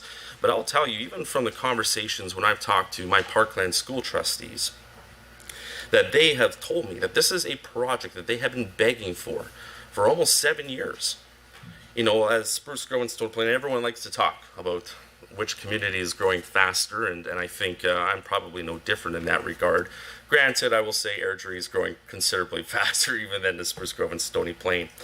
But when you see the growth rates of students in my area, I know when I was first elected to City Council in 2010, Spruce Grove had a population of approximately 24,000 people. When I graduated from high school in Spruce Grove, it was at 19, and now we're at 40. There is a massive influx of kids that come, obviously, with those families, and everywhere you go in Spruce Grove and Stony Plain, there's kids playing in the streets and playgrounds, and so, but as a result of that, obviously, is that growth. And I know we have this big population bubble coming up to that high school, and school trustees and parents have been begging for this project to have any kind of movement on it for so many years. And so to be able to see the millions of dollars spent towards the design portion of Spruce Grove Composite High School to be able to handle that growth, I have to say, when I told one particular trustee, she actually started crying. She said, we were begging for this for years. Thank you for being able to do this. And I will admit, on the home front, my loving and charming wife, she constantly reminds me that this high school that we're actually finally going to get working on is the exact same configuration of high school that she experienced when she graduated from high school in Spruce Grove many years ago. And so it's long overdue. And so I guess there's that question I would like to ask is about the impact about all these design projects. Now, I do come from a bit of a construction background, and I realize that it takes work to be able to do this design work initially, and that I guess I would like a little bit of clarification about the process. You know, you start with the design work, it'll last a minimum of a year, and then the construction will happen after that point. I guess, you know, maybe if you can clarify some of the nuts and bolts perhaps about the advantages of being able to leverage today's dollars for doing that design work today, so that we just don't put in a sandbox or parking lot, you know, tens of millions of dollars waiting for the design work to be done when we could do that work in advance. So I know that is something I'm extremely interested to kind of know a little bit about. And so I would also ask about some of the other projects that are going to be funded in this capital plan, especially those around the capital region. Obviously, transportation is going to be a massive question as well to many parents in my neck of the woods. You know, in my area of Spruce Grove and Stony Plain, I think we probably have one of the most elaborate and comprehensive transportation networks in the province. We have some fantastic relationships between Parkland School Division, Evergreen School Division, St. Matthew's School in Stony Plain, Living Water School in Spruce Grove, and we tie in students from as far away as Entwistle all the way to the borders of Edmonton into one seamless transportation system. But I know transportation costs are obviously taxing and onerous on many parents. I mean, it's and these costs are only going up, and so. But I know that there was a substantial amount on page 35. It talks about the transportation funding increasing by $414 million over the next few years. And so, obviously, some questions that I would have pertaining to that would be how many students are being bused every day. I know maybe for you know, while maybe in the more metropolitan areas of Edmonton and Calgary, maybe it's a little bit more of a luxury when you talk about busing. But when you're in a rural area and you're having maybe sometimes to go 35, 40 minutes for to school, it's a completely different experience. And parents may not have the ability just to have their kids, or to drive their kids quickly into school. That bus is a lifeblood for education for many of our kids.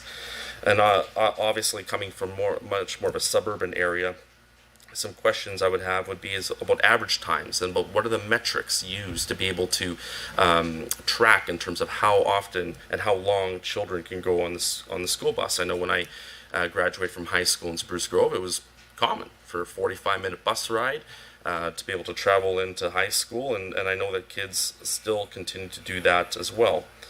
Also, I guess, you know, obviously some long-term plans about how the department addresses transportation ride times. I know obviously we're trying to cut or make these ride times as efficient as possible. And then obviously, you know, the overall vision encapsulated in the budget about how we can ensure that school boards are delivering transportation to every student in a cost-effective manner, regardless if you go to a public school or if you go to a private school. Maybe perhaps you can elaborate a little bit on that. But for me, educational choice and ensuring that parents right across the entire province have a fair opportunity to send their kids to the school, to the school of their family, you know, utilizing their family choice is extremely important. We want to make sure that parents have the flexibility. So if you could elaborate on that, would be great. Thank you so much, Honourable Member. After the Minister's response, we'll take our coffee break. Please proceed, Minister.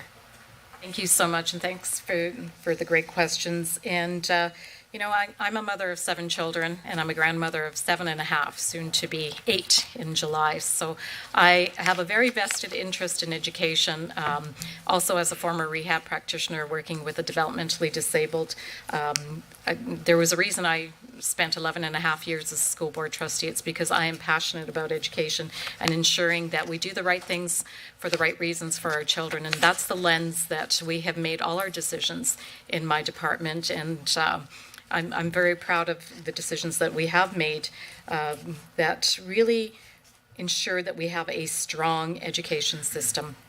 And so through budget 2023, we are able to further enhance that by by funding it at historic levels.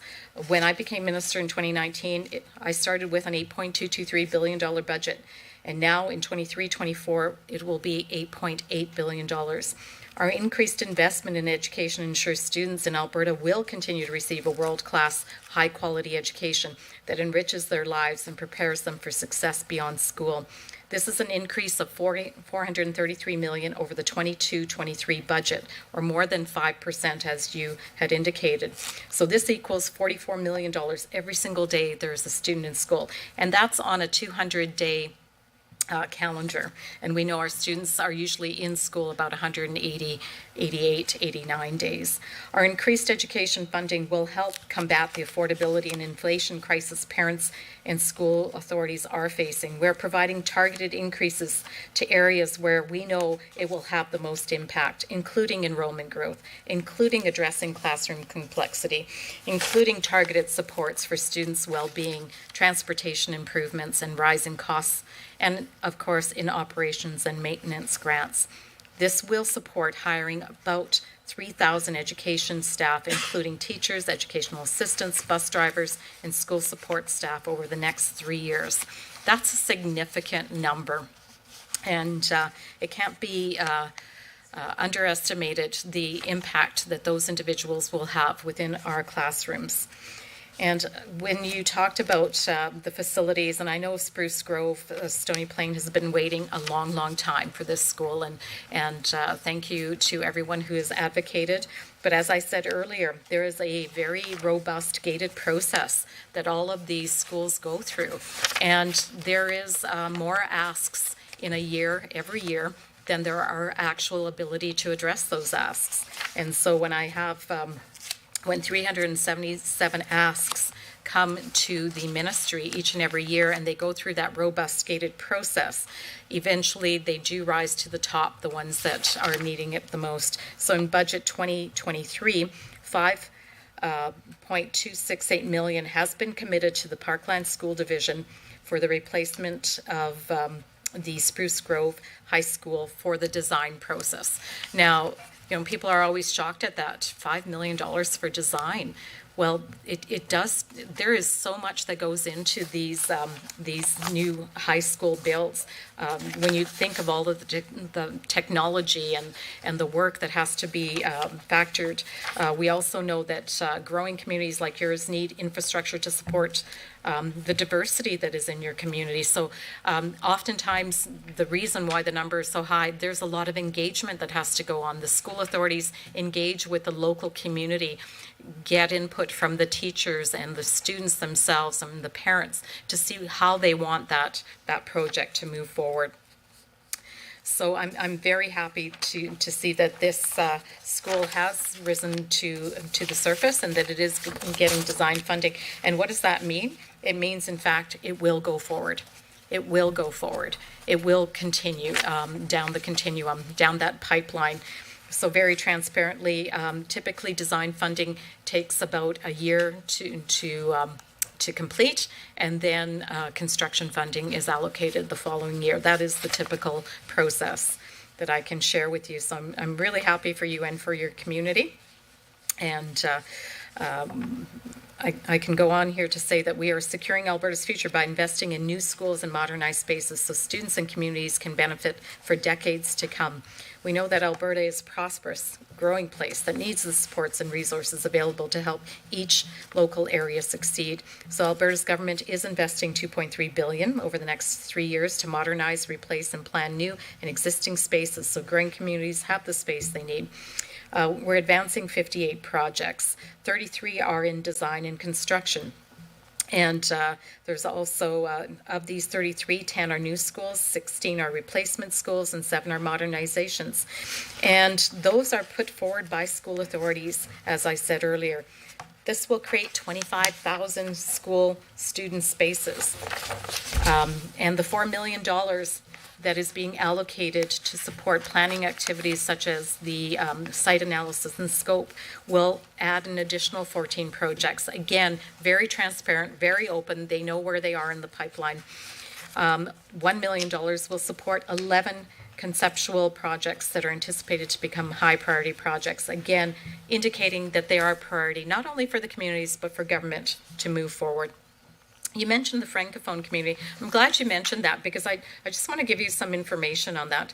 From 2019, during our government's time, these last 4 years, we have actually allocated 9 new schools for the Francophone community. 4 in this budget alone, or 9 new school projects, 4 in this budget alone. And yet, in the last decade, there were only 24 allocated. So you can see that the highest proportion of Francophone commitment to investment in infrastructure has been under our government. You've talked about transportation. And transportation is key. It's integral to getting our students to and from school. We know that more than 300,000 students access transportation services every day out of the over 730,000 students enrolled. We have a good transportation system that moves students safely to and from schools each and every day, and we know it can be even better. And so that's why it was one of the when I was a school board trustee, it was one of the greatest frustrations of school board trustees was transportation. It's always been a challenge, and that's why as a new minister in 2019, I put together the Student Transportation Task Force to really do an in-depth dive into how can we fix some of the things that are not working as well as they should in transportation. So the recommendations that were put forth by the Student Transportation Task Force, as well as the subsequent audit that was done of 12 school authorities just recently, was used to formulate the budget and change the transportation model. So I believe the recommendations that were put forth and the action we've taken will provide foundational change across Alberta's transportation system for years to come. In fact, I would dare say that this is the most significant change to the transportation model that has happened in decades. I want to include some facts for your information. School buses in Alberta travel an estimated 450,000 kilometers each and every day. In 2021-22, provincial investment in kindergarten to grade 12 transportation was more than $1.6 million per school day. And in budget 2023, we are increasing that by 32%. What is an average ride time, you asked? That varies from area to area, depending on how far the homes are located. Particularly in rural, that can be quite far in some locations. So the additional funding that we're providing will support, we believe, up to 100 additional bus routes, which is expected to reduce rural ride times by about 9% overall. So I think there's many good things that are coming. There's going to be a lot more detail that is coming forward as we put forward the funding manual in the near future, where it really kind of breaks down, some of the things that are changing are, we heard very loudly from parents that they didn't feel it was appropriate for a grade 1 child to have to walk 2.4 kilometers to get to school. And not only 2.4 kilometers, the way we measured it was as the crow flies. So maybe they had to go through a ravine or across a busy street. Now we are actually lowering that to 1 kilometer.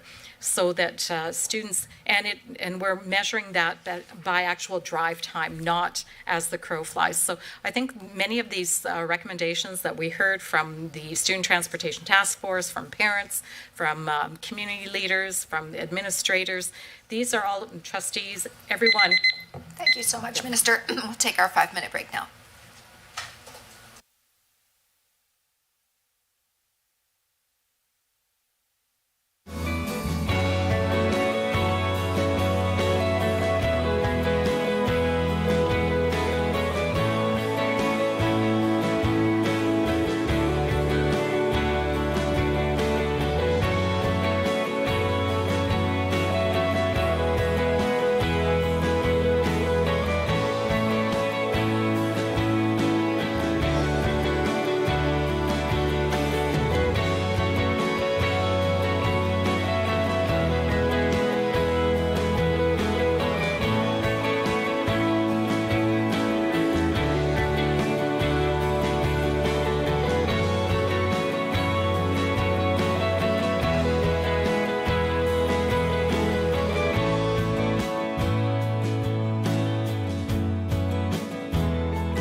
resume with the official opposition, please.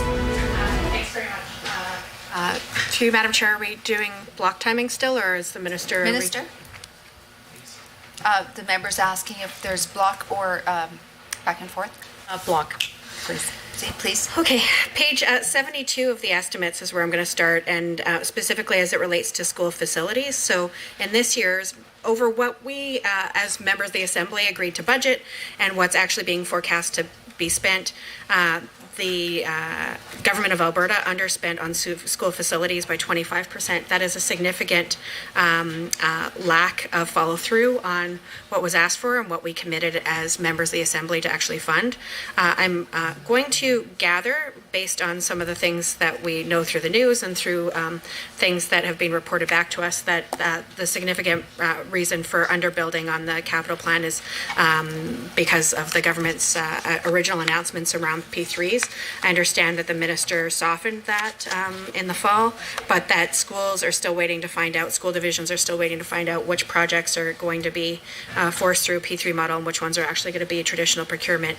So of the 5 actual new funded projects in the 2023 budget, would the minister please go through those 5 projects and let us know which ones are actually going to be through traditional procurement, because clearly there's a problem with getting capital out the door when it comes to P3 construction. I'm going to continue on with a few of the other school divisions that I haven't had a chance to highlight yet in terms of their needs assessment. And I do want to recognize that Spruce Grove and Stony Plain, I think, have every reason to be disappointed by this budget and the lack of follow through and commitment to actually build much needed school infrastructure in those communities. And so should Red Deer. Indeed, Red Deer has identified a number of areas of need. They're anticipating a growth of about 4% and per year for the next 5 years. Red Deer Catholic and Red Deer Public both are in need of schools, and they didn't provide any funding, any actual funding to build a single school in Red Deer in the current budget. So incredibly disappointing there as well. Specific projects, there's a need for a new K-5 French immersion school that Red Deer Catholic is seeking to run a program for. Currently, it's a K-9 school that offers that French immersion programming, and it is full. And we want to talk about honoring parental choice. I would say the ability to make a choice to attend a public Catholic or Francophone school and be able to offer the kind of programming that's already available and to be able to get into it should be a choice that government is committed to. So the fact that French immersion programming in Red Deer isn't being funded in this budget, I think, is an incredible loss for students, staff, and families wanting to be part of a French immersion Catholic programming. So not a single school. There's a need for 4 new schools and 5 modernizations in Red Deer, and many of those schools are already at 100% utilization. I just want to articulate a little bit when the minister says, well, 85% utilization.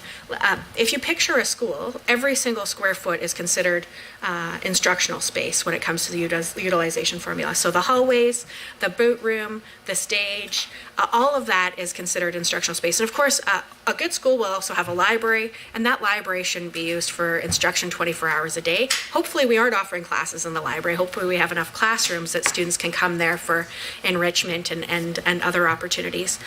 So to be at 100% capacity, which many of these schools in Red Deer already are at, means that they are using every single space in that school for instructional space, or that they are certainly overcrowded in the classrooms if they're not using the boot room as a classroom space. It means that they're over 100% capacity in terms of the classroom space. So it's, I think, a big loss for the folks of Red Deer that they were shut out of any actual capital funding in the current year's budget that we're considering here today.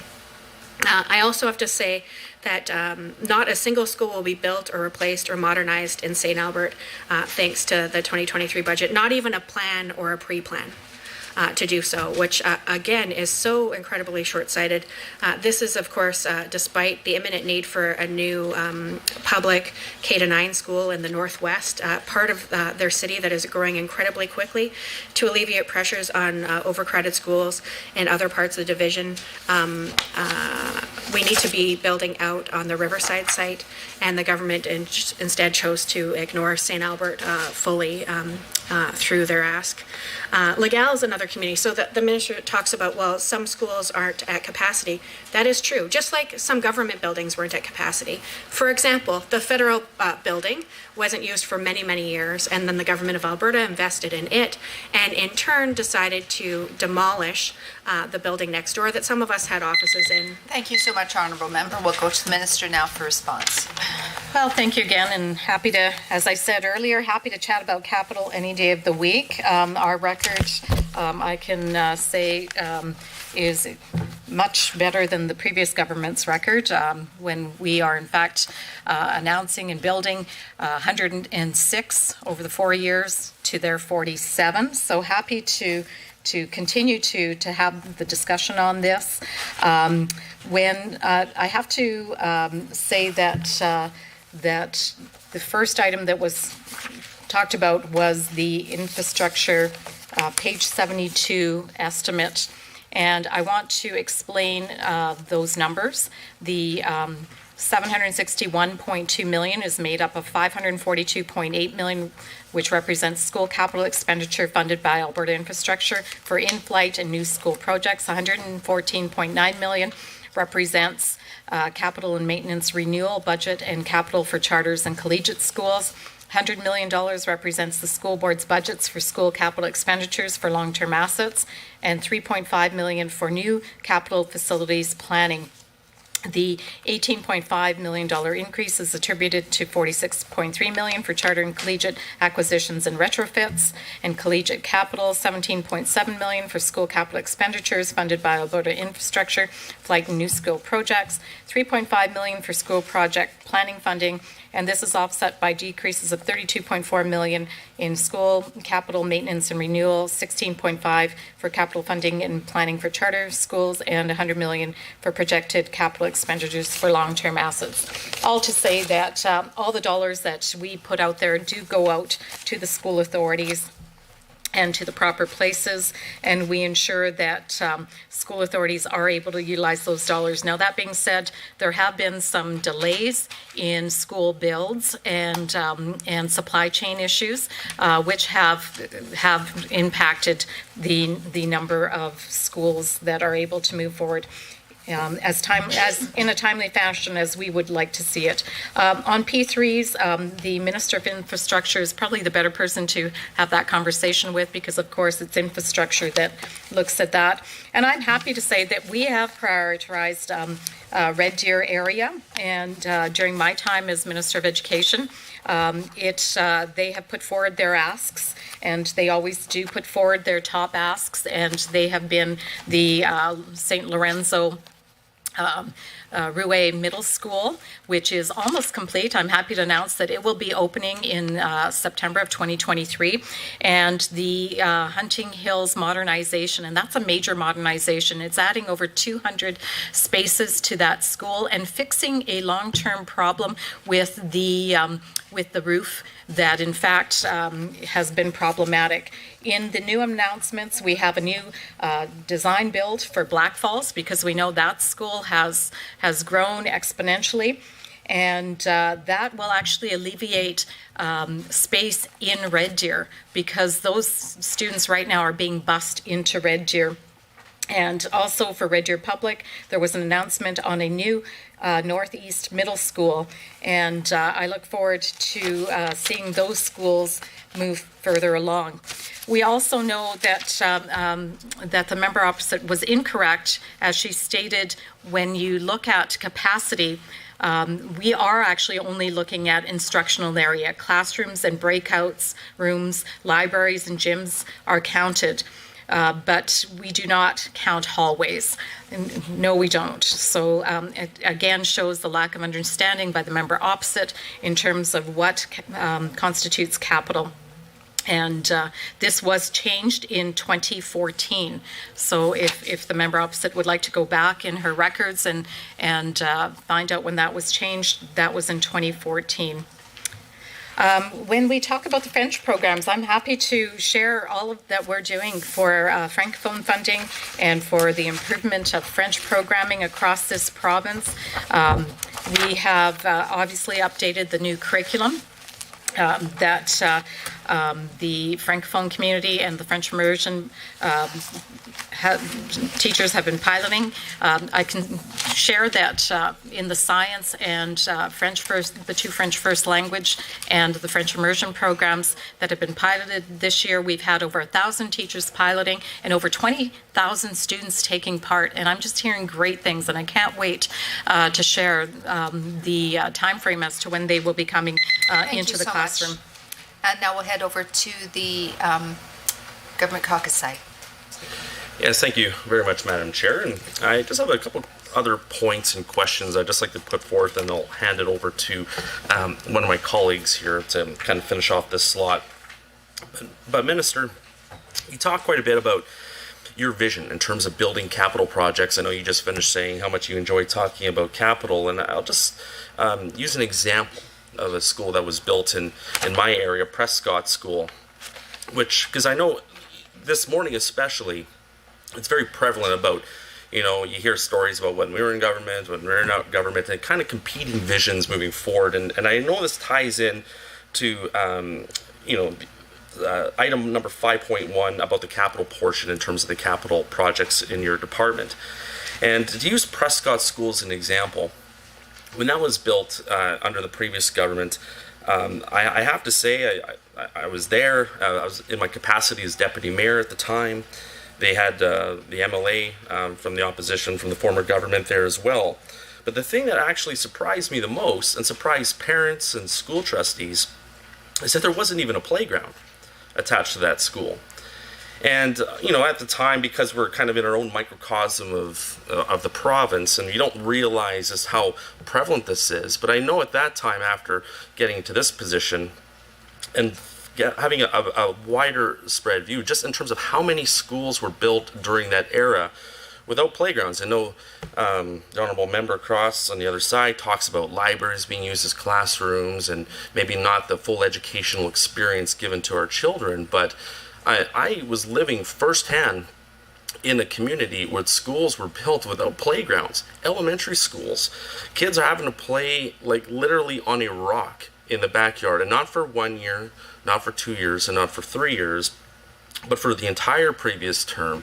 And I'm actually quite thankful, actually, now that playgrounds are now included in the initial construction of new schools. So I guess, Minister, I was hoping when we talk about how you're approaching the design process, how you're approaching the capital portion, I mean, what is the importance of an actual playground about providing that holistic educational experience to our kids, so we're not having 7-year-olds having to play on just asphalt or on the grass, and we can kind of give them that wholesome experience of just being able to play on playground equipment, because I do know that new schools that are being built now do have playgrounds, which is vitally important. And so that was the one question I just wanted to finish up, and I'll turn it over to my good colleague Emily Jackie Armstrong-Hominick for the rest of this time. Thank you. Thank you, Emily Cheriton, through the chair. When you talk about playgrounds, I would like to thank the minister here for providing funding for the Mennonite School in Two Hills and the playground. They were without a playground for, I think it was 6 or 7 years from when the school was built. So I'd like to thank the minister. And also I'd like to thank you for inviting me out to your announcement when you provided extra funding for CALS, which is the Community Association for Lasting Success, and the snack program locally. They provide snacks to all the schools in my town of Vegreville, and they've been around for years, and they are a great part of the community. As you know, Alberta has welcomed an influx of Ukrainian evacuees over the last year due to the horrific Russian war on Ukraine. And that was February 24th of 2022 when this happened. And I remember that day quite well. I couldn't believe it was happening. I was actually ill, physically ill, when I saw the first attacks and on Ukraine. And I go back to thinking about my descendant, or my relative that I'm descending, is Ivan Pilipo, and he was one of the first Ukrainian settlers to Canada. He came over here with Vasil and Lenik and wanted to stay and bring Ukrainians here and live here and make it a home. He started, when he came over here, he stayed with John Krebs, who was a friend of his out in Austria. And he was farming near him and worked on a sawmill, only to return back to Ukraine to bring his wife Maria and their children and Ukrainians back with him. And in doing so, the government decided that they didn't want to lose their population, so they incarcerated him, and they kept him in jail for 2 years. And he was unable to bring Ukrainians to Canada, and I cannot believe 130 years later that I'm doing a similar thing. And so that's quite amazing to me. My grandmother... Thank you so much, Honourable Member. We'll go to the Minister now for 5 minutes of response. Thank you. and thank you to both MLAs for these great questions. It was very important to me when we were looking at new builds in particular, but also when I became minister, I had an opportunity to look at all of the schools that had been previously built without playgrounds. And Emily Turton, you're absolutely right. It was disturbing to me that we would actually build a K-6 or a K-9 school with no playground when we wouldn't do that. We wouldn't build a school without a gymnasium. And yet the playground is the outdoor gymnasium. And so it was very important that as quickly as possible, we included that into the capital infrastructure. So no school in Alberta now that is a K-6 or a K-9 is built without a gymnasium.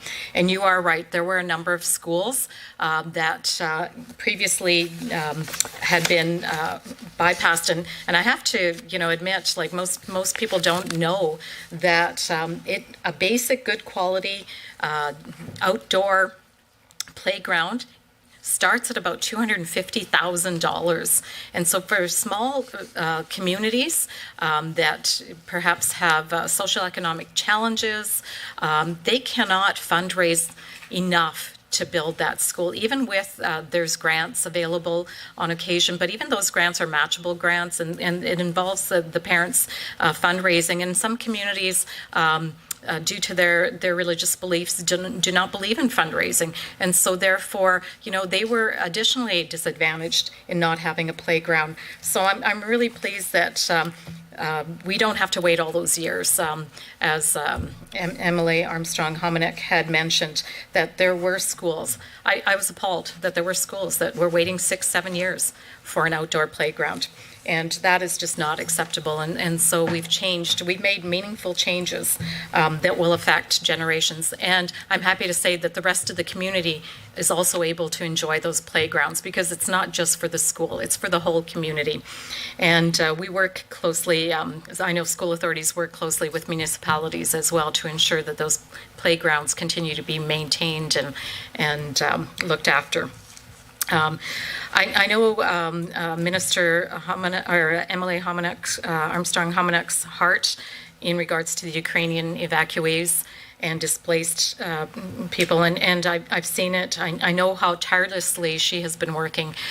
This is a passion for her, and it is a travesty that there are so many individuals that are coming from such war-torn areas. We know that in our schools alone, prior to the end of the last school year, we saw approximately about 800 students in our schools. By October of this year, that number had grown to 2,500 students. We're funding, we've already put out funding of $12.5 million. It's roughly an additional $5,000 per student for those students, because we know they're coming with challenges. we know that what they have seen and what they have experienced is very traumatic. Many have to improve on their language skills and have English as an additional language. So we're making sure that school authorities have the dollars that they need to provide that additional support. I know that when I made the announcement on the original funding, and we also have a second intake where we'll do an additional count, and that will happen the end of March here. And right now, we're sitting at close to 3,500 students, and so there will be an additional at least $5 million going to school authorities to make sure that they have the supports that they need. The vast majority of those students are in our metro areas, and so it's important that they have those dollars. But what I was going to say was, when I made the announcement, there was the principal came over to me of the school that I was in, and he said that they had a little grade 1 student there whose father had been killed the week before in the war. And the trauma that family was experiencing, and how devastating it was, even as a school community, to wrap their arms around this little child. And, you know, I was just so heart-warmed. I felt such heart warmth for the community, for the teachers, you could just see the love that was surrounding this child and their whole family. And that's what we have in our schools. We are able to wrap the whole community in love. Thank you so much, Minister. Now back to the official opposition. So just to take a short trip down memory lane, the change to actually fund the construction of a playground in an elementary school when it was being built was something that was put in place under Rachel Notley's leadership when I was a trustee, and we were advocating for playgrounds to be included. Jeff Johnson and prior Conservative cabinet ministers made it very clear that wasn't an option. New schools getting a playground is vitally important.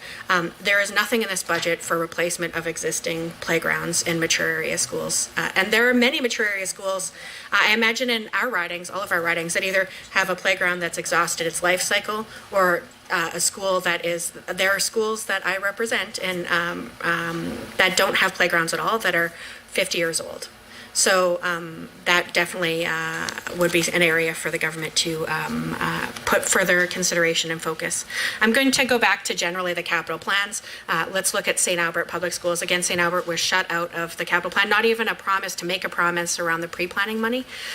Let's talk about what their needs assessment is. So number one is a new high school. They absolutely need a new high school on the north side of town. Belrose also needs, one of the two existing public high schools in St. Albert, needs an addition and a modernization. It needs about 16 new classrooms to accommodate the growth that they're seeing, and it is about time that the portables there were removed. So that should be a high priority for any government and for anyone who wants to represent the people of St. Albert. As well, there is a need for new student spaces at a K-9 school in the Northwest, much needed within the next 5 years. Nickerson needs a modernization.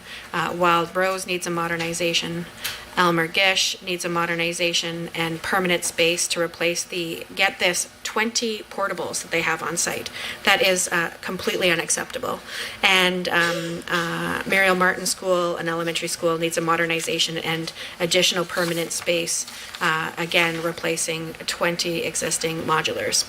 They need a second new kindergarten to grade 9 additional space, and they've got a site that's ready to go for that.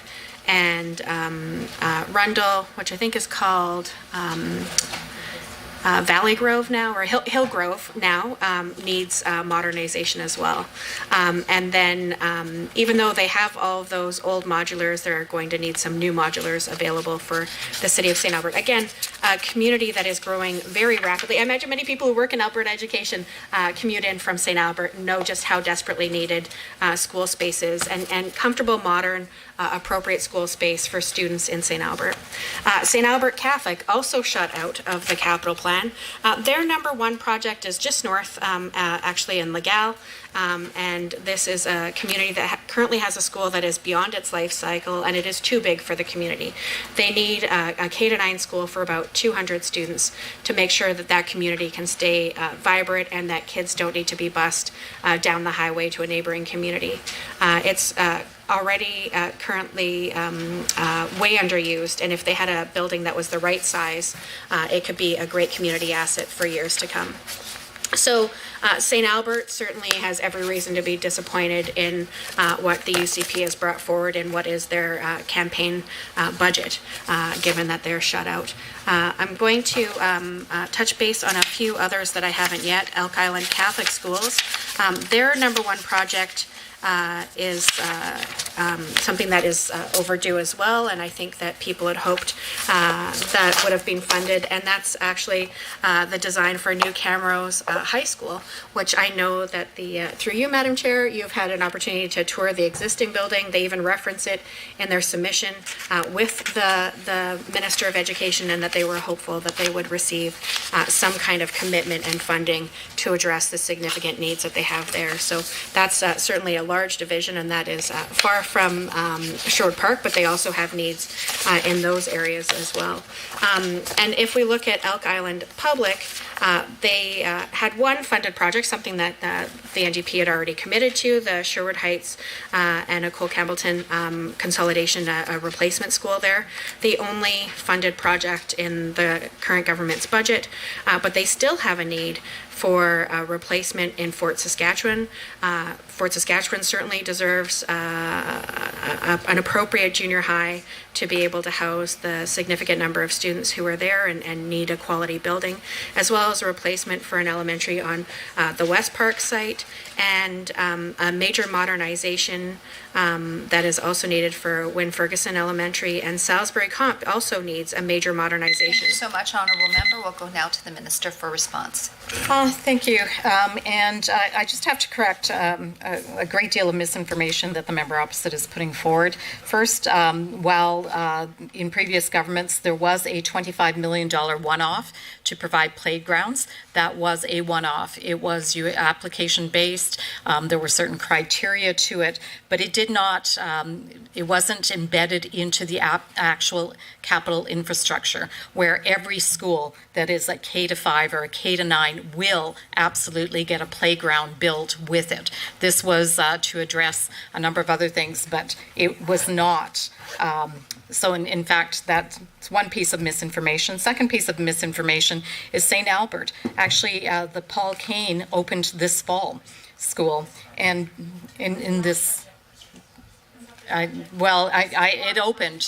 It's a school that opened, and the member opposite is trying to allude to the fact that St. Albert did not receive any new schools. Belrose School was also approved in 2019, is now going ahead, is moving forward. So again, misinformation, and I don't think it's valuable to put misinformation out there. And so I want to be very clear that under the modular program, that I put forward in 2020. It was the most significant, I think 2020 or 2021. I've done 5 of these budgets, so I'm losing track of time. But it was the most significant investment in modulars that has existed in this province. Typically, we allocated roughly about $25 million to modulars. That year, I allocated $89 million to modulars. And what that was able to do was create 140 new spaces and replace 41 old tired out modulars. So that created many new additional spaces right across this province. 3,500 that year. Previous year was 425. The year before that was 1,550. And right now we have allocated over $42 million for modulars in this upcoming year. And just to give you an example of what that can do within a school authority, the Calgary Catholic School Authority actually, during our time as government, received 203 new modulars. So that's 203 new classrooms. Edmonton Catholic received 69 new modulars. And Edmonton Public received over 100 new modulars during our time over the last 4 years. CBE does not really look at a modular program. They're more invested in new infrastructure. So they did only receive 4 modulars, but those were the 4 they asked for. So we've been very responsive to the school authorities right across this province as they ask for new infrastructure, particular modulars. And modulars are used when you've got a growing community, but you don't need a whole new school. Maybe you just need 1 or 2 classrooms to keep things growing and moving. So the budget allocation for this year's modular program is $42.7 million. 25 million to accommodate 120 modular requests from jurisdictions. Again, school authorities themselves are the ones that are asking for these modulars, and they will also be the ones that are indicating what are the highest needs for their jurisdiction. 17.7 million will be in funding to complete work on modular classroom projects announced in 2021 that were impacted by supply chain and manufacturing delays. So this year's program of 120 units will fund the construction of all of these new areas that also include 2 washroom units. So when you look at washroom units, you think, well, why is that different from a regular modular? The piping and all of the extra infrastructure that goes into that creates an additional cost and complexity to that modular. So it's important that those are added, particularly in schools where you're adding on space. Perhaps a high school, you need an extra washroom to make sure that the students have the facilities they need.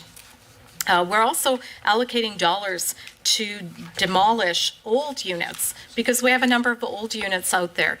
And what that will do is actually improve on the operations and maintenance of a school authority, that they're not having to keep warm and heat and keep electricity going to some of these older units. So again, the importance of having Thank you a so good much, Minister.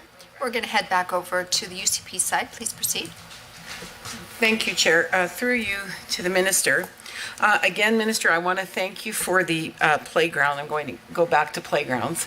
The playground that you seen the need for at the Two Hills Mennonite School, which the previous government didn't see the need for it. Also, I want to thank you for fixing the moat around the school, because the moat under the previous government, they didn't see the need for it. And I know the school board had lobbied the previous government for 4 years and got nowhere.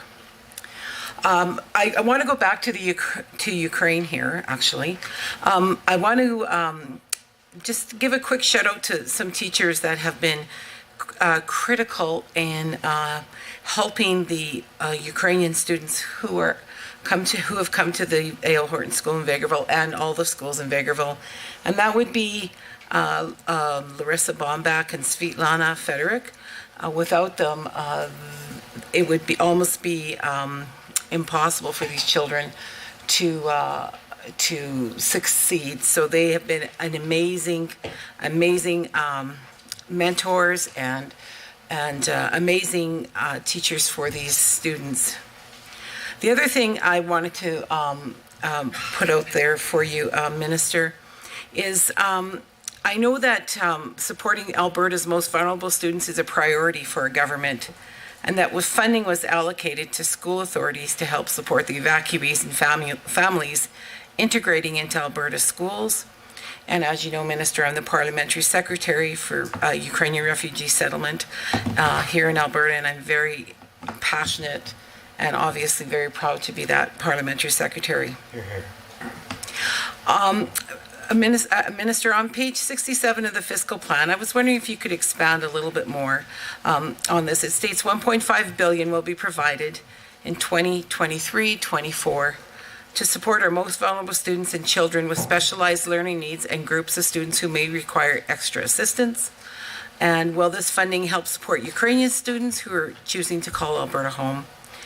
And what other funding is available to give school authorities the resources they need to support Ukrainian students? And I can't say good enough words about the bilingual program that is in my community. My children's took it, and it is excellent, and it will help the integration of the Ukrainian students into the community. Also, I just wanted to also mention, Minister, that when my relatives came to Canada here, particularly John Krebs, to work with John Krebs, I would not know until it was about 1994. I was sitting in a doctor's office, and I started talking to the woman next to me, and it happened to be John Krebs' granddaughter, or great-granddaughter. So actually, so her and I have been friends since 1994. And so it's funny how the history continues on the way down. Another question I have for you, Minister, is over the past few days, I've heard the members across the table say that our government plans to spend more money on private and charter school construction than public, Catholic, and Francophone combined. I have also read various comments regarding charter schools and private schools, and there seems to be a lot of confusion around what these schools offer for programs of choice, who attends them, and their funding allocation.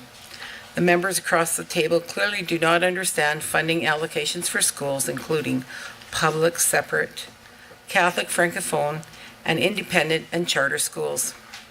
Minister, on page 106 of the capital plan, it discusses charter and collegiate schools and the government's financial commitment. Minister, can you please explain what types of programs of choice are available, how many independent schools and charter and collegiate there are in Alberta, and what is the difference between them? And why does our government support charter schools and independent schools?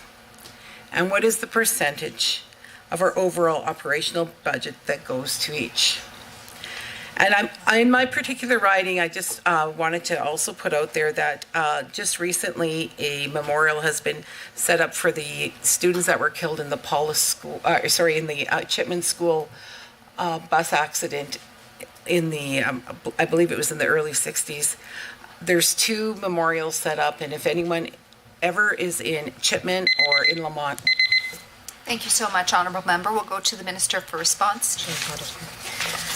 Thank you for those great questions. And yes, I remember very vividly when I became the Minister of Education and you advocated for those safety hazards that were at that particular school. Not only the moat, which was just basically left over from construction, it was a kind of a ravine that kept filling in with water. There was also a wheelchair ramp that had no rails on it, and such a huge drop off. I believe it was over 6 feet, and so we had to look at that. And I was glad that I was able to get Alberta Infrastructure to look at that and make sure that that was repaired and fixed in a community that was very deserving.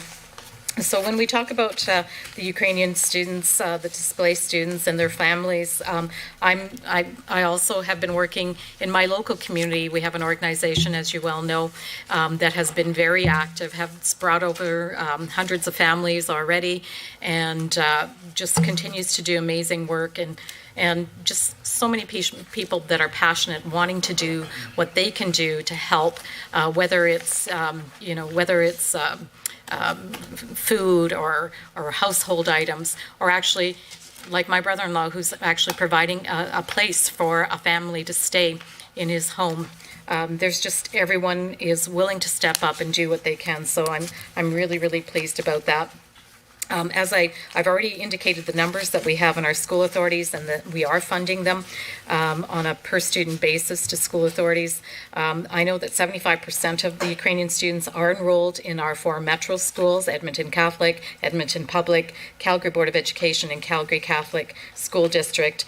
And as I said, they are wrapping around those students and their families with lots of love and supports, helping wherever they can, and continuing. And they've had so many fundraisers too. I keep hearing of new and innovative fundraisers that are put out there. Ukrainian students are eligible for funding under all of the funding framework grants, including the learning support funding. With the unexpected increase in class sizes, we're providing $820 million over 3 years to welcome more and more students. And I know we will be getting more and more students. We also are providing $126 million over 3 years. The $42 $1.2 million each year in targeted funding to help school authorities support the diverse needs of students and address classroom complexity. With more support staff and with better prepared support staffs managing the individual classroom. Again, that is the one area that I'm hearing more and more, that classroom complexity is something that we need to address. And so this is initial targeting of these dollars, but we'll have to do more as we move further along. Learning support funding grants support specialized learning needs of groups of students who may require additional supports for school authorities. This includes the specialized learning support grant. That's going up by 10%. The program unit funding, 10% additional increase. Moderate language delay grant, 10% increase. English as an additional language in francisization is an additional 10% grant increase. 10% grant increase to refugee student grant. First Nations Métis Inuit student grant increase of 10%. Socioeconomic status grant increase of 10%. Geographic grant and nutrition grant all increasing by 10%. And the Ukrainian students are also supported by the new classroom complexity grant. You've touched on choice, and I was really proud to be and still very proud to be the Minister of Education who brought forward the Choice in Education Act.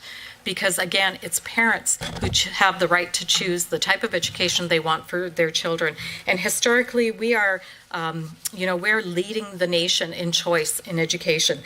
We have public, we have Catholic, we have Francophone, we have charter schools, public charter schools, we have independent schools, and we have home education. And it has been a long and successful path that has led us there. When you've asked about the number of schools that we have, while we have roughly about 20, I think it's nearing 2,600 schools in the province, only 19 schools are public charter schools, only 164 are independent schools, and I want to remind everyone that independent schools get $0 for infrastructure. And the collegiate schools are new. That is something new that we're bringing forward. And I can share that they have been RFP'd, and there will be the first collegiate opening in Edmonton, we anticipate here in September. Thank you so much, Minister. We'll go back to the NDP for their questions. Thanks. So this leads itself really well into the fiscal plan, specifically the capital plan, page 114. And I know that there has been some questions asked, questioning my credibility. Let's just go through the numbers. So last year, the Assembly, all of us, passed a budget that included collegiates and charters getting $27 million. However, the government overspent that by 4 times. They spent $103 million as the forecast for what's going to happen in the current fiscal year's budget. So we're considering this year. This year, they're asking us for permission to give them $85 million to spend on what they're calling collegiate and charter school expansion. So I can say that when previously, when collegiates were part of the public, Catholic, or Francophone systems, they were included under school capital projects. They weren't carved out as their own specific item. So that clearly isn't a Catholic, public, or Francophone school since it's being given its own line item. So $85 million they're asking for permission for this year. And for school capital projects in the budget, so that would be public, Catholic, and Francophone, they're only asking for $68 million. So again, if you have any questions, it's on page 114 of the government's fiscal plan, capital plan, as it relates to educational infrastructure, renewing educational infrastructure. So this is specifically the minister's own budget document that shows that the minister or department, or whichever department she wants to blame, overspent by 4 times, giving money. Please direct your conversation through the Yes, chair. Madam Madam Chair. So, Madam Chair, it's page 114 of the fiscal plan demonstrating that the minister overspent in those line items by 4-fold what we approved as members of the Assembly to spend on collegiates and charters, and is asking to spend more, $85 million this year in the budget that we're being asked to consider and approve, and only $68 for school capital projects under the government's own capital plan. So I just want to be very clear. When people call into question other people's credibility, I think it's important to say, where did you get that information, rather than casting aspersions, Madam Chair. So that's specifically the page, and it would be great to have some responses through you, Madam Chair, from the minister on exactly what attributed to that significant overspend from what we approved, and why it is that the minister is asking for more money for what she's calling collegiates and charter school expansion than she is for school capital projects under renewing educational infrastructure in the budget that we're being asked to consider. The other thing I just wanted to re-articulate is that we're being asked to consider this year's budget and plans, promises for out years. So when I'm asking questions about why was St. Albert shut out of this budget, and I get answers of, that's not true. 3 years ago, we actually funded something that the NDP started us on the path to funding. It doesn't help us understand what the government's actually asking for today. So today, they're not asking for any capital for St. Albert. They're not asking for actual construction dollars for Spruce Grove, Stony Plain, or Fort Saskatchewan, or Vegreville. They are not asking for the high school that's very much needed in Camrose. So talking about the budget that we're being asked to consider, that, the current government has a mandate for 2 more months. This is what they're asking for approval for, is for the current fiscal year, the upcoming fiscal year, which begins in a month, and for us to give them approval to move forward on their plans, which again shut out many needed communities, including capital space in Edmonton and Calgary in particular. Edmonton getting only one new construction project funded. That's a public school, nothing for Edmonton Catholic, and nothing, and only one new Catholic school being funded for construction in Calgary, and no new schools being funded for Calgary Public. This is what we're being asked to approve. So if the minister wants to respond throughout the campaign, through you, Madam Chair, by saying, well, we did things in the other years, so be it. But we're here to consider this budget and to debate it and to make an informed decision about whether or not we support this budget, whether we want to be moving forward on implementing it or not. So talking about what's funded this year and what the plans are for the out years is what my questions have all been related to. So again, it's page 114 of the capital plan that I think we all deserve some answers for, on what specifically happened with the line items between what we actually budgeted and what the minister spends on spending in the year that we're about to complete, and then why it is that she's asking us to give permission to spend more money on collegiate and charter schools, which it's safe to interpret that collegiate, she's not implying public, Catholic, or francophone, because that would be under school capital projects like it has been in every other year, including when there were partnerships that were funded through those divisions. Thank you, Madam Chair. Thank you, Honourable Member. To the Minister now for response. Sure. And again, the member opposite is factually incorrect. When in fact what she is referring to is allocations towards a charter hub. Now, a charter hub is something that because of the fact that we have 22,000 students on a wait list, because of the fact that we have made no significant investment in charter schools whatsoever, they tend to get the public school hand-me-downs, and oftentimes those are old, tired buildings. In fact, charter schools have only received one project in the last 15 years. And so when you look at the fact that charter schools with a wait list of over 20,000 students currently have approximately 10,000 students, and no significant investment over a number of years. The charter hub model was put forth as also the fact that there are not enough additional spaces in Calgary and Edmonton that would accommodate a school. What was put forward was an idea to create a charter hub, and a charter hub would be an area much like public schools where we have shared facilities, where there is a number of schools that would come together and share the facilities, share the gymnasiums, share the library, share the lab space. This is actually much more efficient than what we currently do with our charter schools, where we give them dollars to lease facilities, often from other school authorities, often, as I said, old, tired buildings that require a lot of operation and maintenance costs. So again, the ability for charters to get into a space, let's see, the average age of school buildings occupied by charter schools is 61 years of age, with no charter schools being located in buildings constructed after 1975 in Edmonton and after 1972 in Calgary alone. So this gives us the opportunity to put students into into proper spaces. When I look at charter students, they comprise 1.5% of the students of population, and they only get 1.5% of the funding.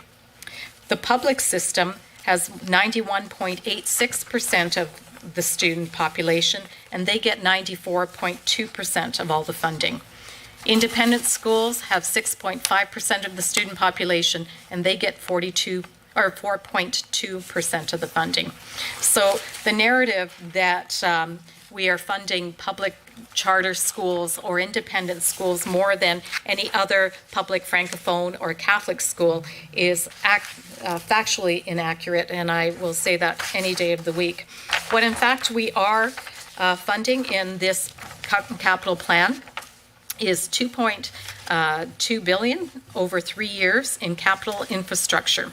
This is a $1.1 billion investment to continue on previously announced projects, $372 million for 33 projects, $300 million over 3 years to school authorities for self-directed capital projects, $279 million to support the maintenance and renewal of existing school buildings, because we want to make sure that we look after the buildings we do have.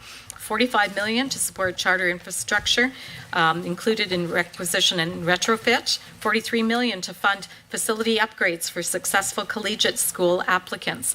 $93 million for the modular program to address urgent space needs across the province. $4 million to support planning activities such as the analysis and scope development for 14 projects.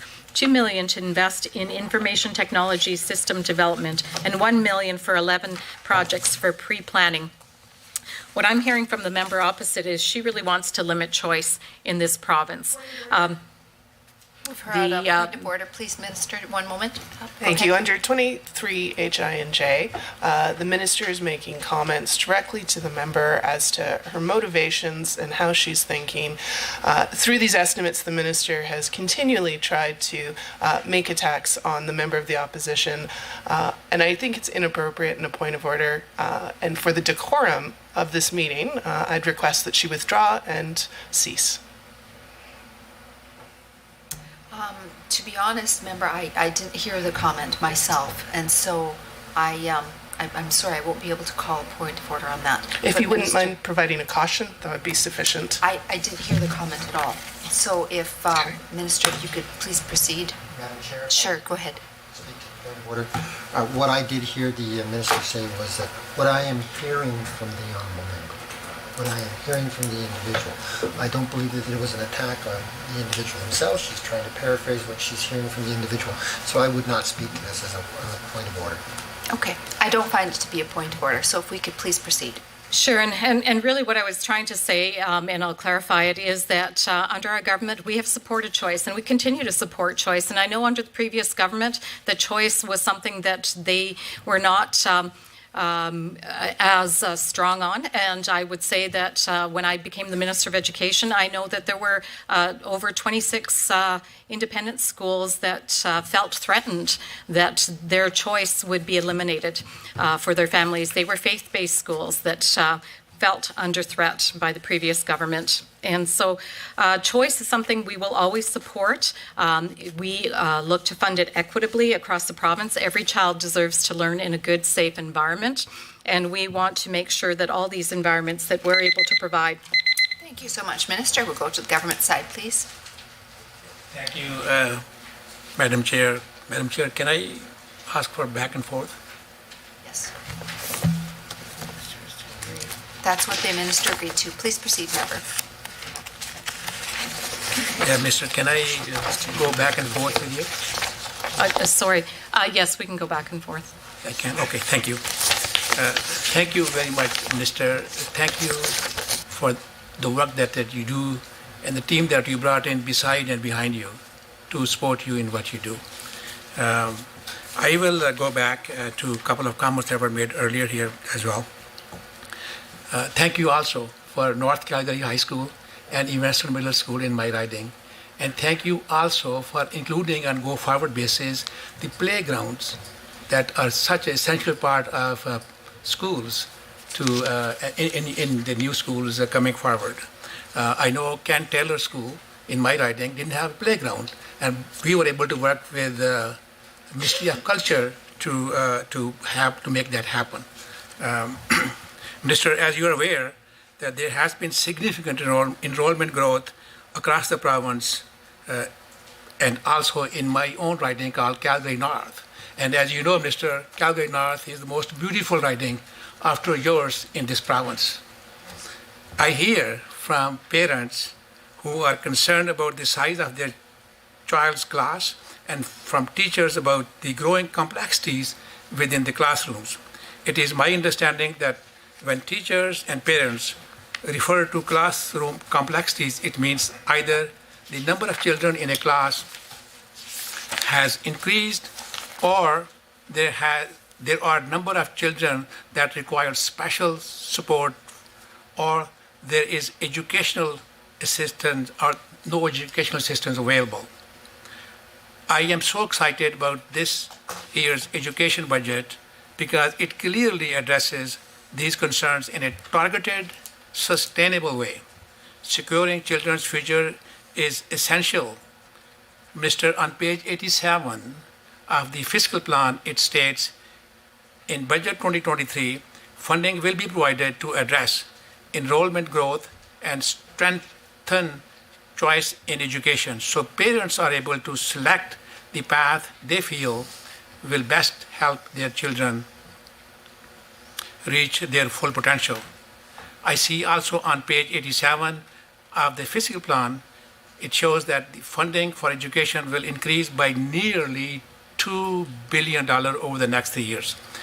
Will these dollars be used directly support in hiring teachers and staff, and how much discretion will school boards have in the allocation of this funding?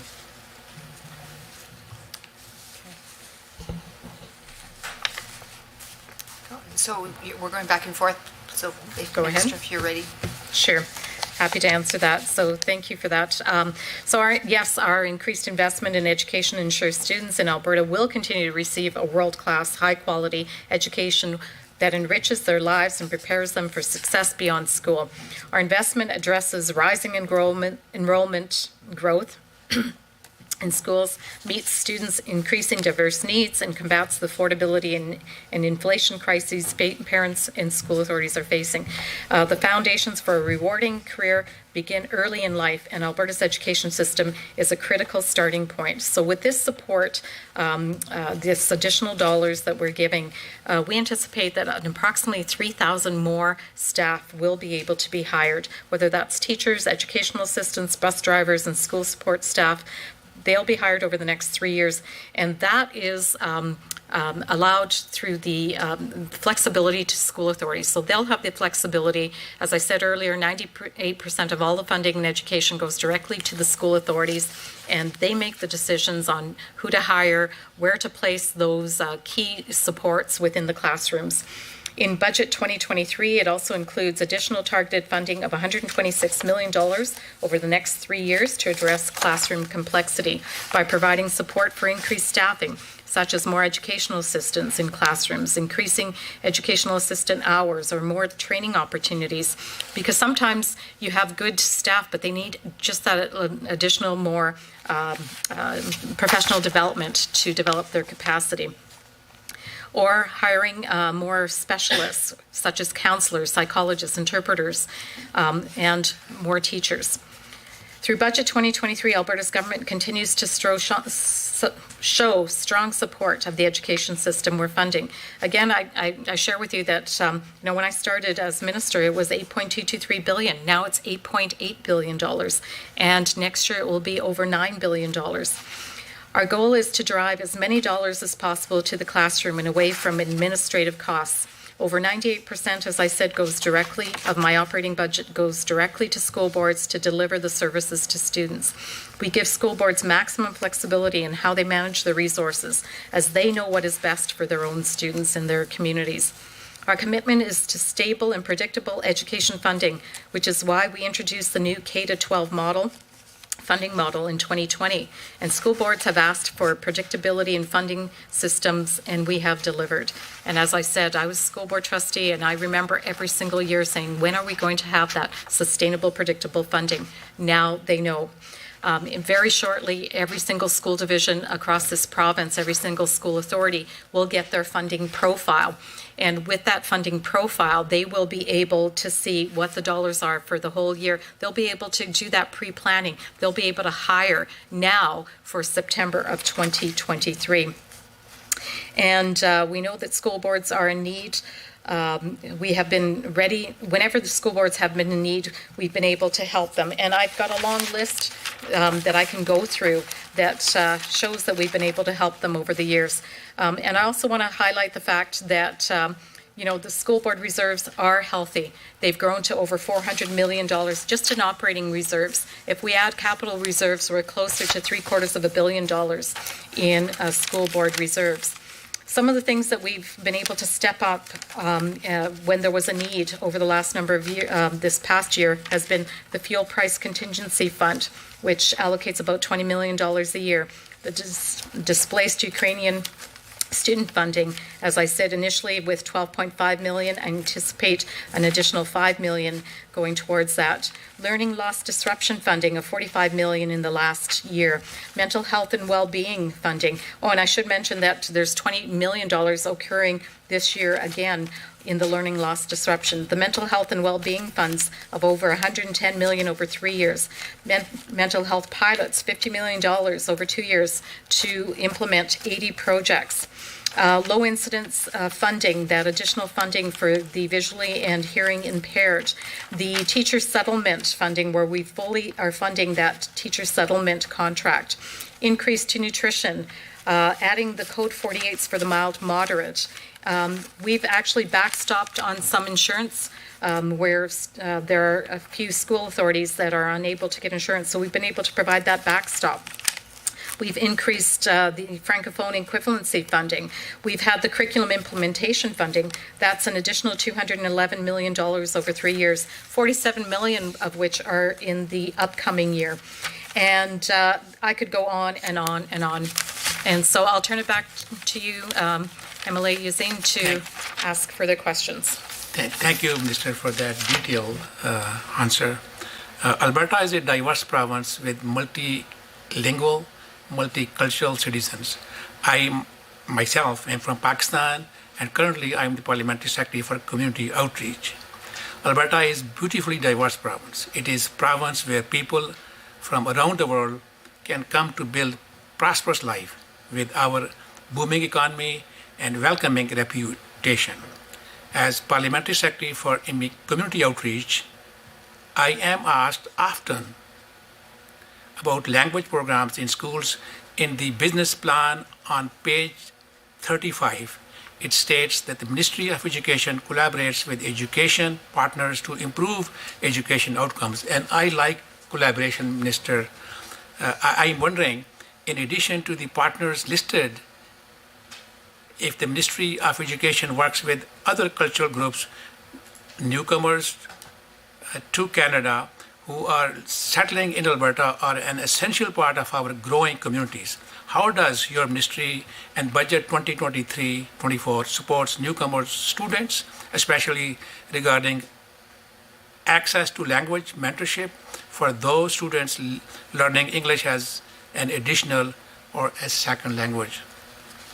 Thank you for the great question. I know we're really tight on time, but I'll just say that we're growing from a $1.4 billion to a $1.5 billion, $84 million additional in the support area of supports and services grants, which includes the English as an additional language. We are blessed to have so many great newcomers that come to Alberta and want to really further their. Thank you so much, Minister. Back over to the NDP side. Thank you very much, Madam Chair. Given that this appears to be the final block before we break for lunch and the daily routine and then return this afternoon, I'll take this opportunity to re-articulate some of the questions that weren't able to be responded to this morning, in hopes that when we kick off this afternoon, we can have that information available, or at least a commitment to table it before we're asked to vote on the budget. So the response that was given around 2023 actuals for the current year and projections for the upcoming year was that information would eventually be posted on a website. The website's most recent data is from 2021. So that is definitely not sufficient for us to be able to make an informed decision on this before we're expected to vote on the budget. So again, the actuals for 2023, we're more than halfway through the school year. I think it's a very fair thing for us to have, and what the projections are for the number of students for the next school year, the year that we're being asked to approve a budget for. So I hope that the minister will return with that information this afternoon. Which divisions are growing according to the projections that have informed this budget? Again, we're being asked to approve a budget that doesn't build enough schools, for example, in Spruce Grove, Stony Plain, or Fort Saskatchewan, Vegreville, or Edmonton, or Calgary, or Rocky View. I think it's important that we know which divisions, because they all submitted their numbers in January. So which divisions are we expecting to see the most growth for, according to the decisions that have informed this budget? That is something that I think is important for all of us to be able to make an informed decision. Also, there was a question around dual credit. So have there been any changes that have informed this budget that we're being asked to approve around how dual credit is provided and administered? How many credits will a typical graduate, according to the projections for this budget, take? How many courses will they complete when they're in high school? There's lots of stories coming back around it declining. I think it's important for us to know if that is accurate or not.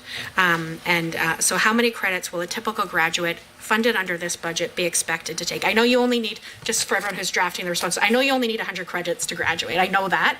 But I know that when I was in high school and many others, lots of us did 130 credits or 140 credits.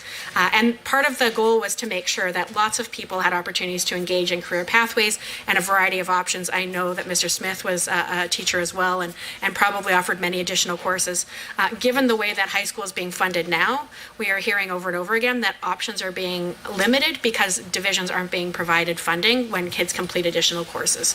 So I think it's important for us to know if we're going to actually achieve outcomes 3.1 in the business plan, what we're doing to actually ensure that students have that opportunity to be on that career path. And I think I just said the wrong one. It's actually 1.2, key objective 1.2, strengthening career education programming. So what are the projections that have informed this budget around high school credits, dual credits, and how is that informed, and how are we going to actually achieve those outcomes through this budget? Those were the outstanding questions that I really hope that we can have some concrete discussion on as we move forward in consideration of this budget. I think all of us would like to feel well informed and like we have all the information, and to be able to defend to communities and voters in our own ridings if things aren't in the budget, why that is, and if things are, why that is. So again, I've asked many questions. Why has St. Albert been kept out completely even from this year's budget and the projected out years? Why are there no new projects for St. Albert? Why has the project in Legal been ignored as St. Albert Catholic project? Why have the Edmonton Public and Catholic combined only received one new school in this year's budget that's actually funded? Why is it that Calgary is only getting one new school actually funded? These are the questions that I think need to be answered for all of us to be able to have thoughtful consideration as we are asked to vote yes or no on this budget. Also, as Albertans are asked to vote yes or no on a second term under the current government. It's important for them to know what the vision is actually for the government when it comes to building and maintaining critical infrastructure, school infrastructure being a big part of that. Just in the last 45 seconds, I just want to re-articulate that there were 240 capital projects committed to by the former government. I know that other numbers have been thrown out there, but that is a fact. That is well documented. So casting dispersions about prior government's records I don't think is helpful when we're considering this budget and budgets moving forward. I've done a careful job of trying to stay focused on this budget and the targets that are outlined in the budget moving forward. And I hope this afternoon we can take some of the personal attacks down and stay focused on what we're being asked to approve as members of the Legislative Assembly. So those were the outstanding questions I had from this morning. Thank you. Thank you so much, Honourable Member. Minister? Thank you, and I would reiterate the fact that there are no personal attacks. It's all about what's on the record and what's actually factual. And what's factual is that we have announced and are in the works of completing 106 projects, whereas the previous government actually announced 47. Now, I could add all the projects that they had previously announced. I didn't do that. Which is what they're doing with that 200 number. So let's be factual, and let's not, when it comes to infrastructure and in operational funding, capital infrastructure and capital funding and operational funding, let's not use our children as political footballs. That's the one thing I hear from parents and from school authorities across this province. Let's really do what's necessary to make sure that our schools have the supports that they need. The website contains the 2021 numbers because we have not finalized the 2022 numbers. There's a number of factors, as I've already indicated, as to why they haven't been finalized. They will be finalized. They will be posted. And what is posted and what they were referring to in terms of projections in January of 20, yes, we have the projections, but we also know that school boards are not necessarily always great at their projection numbers.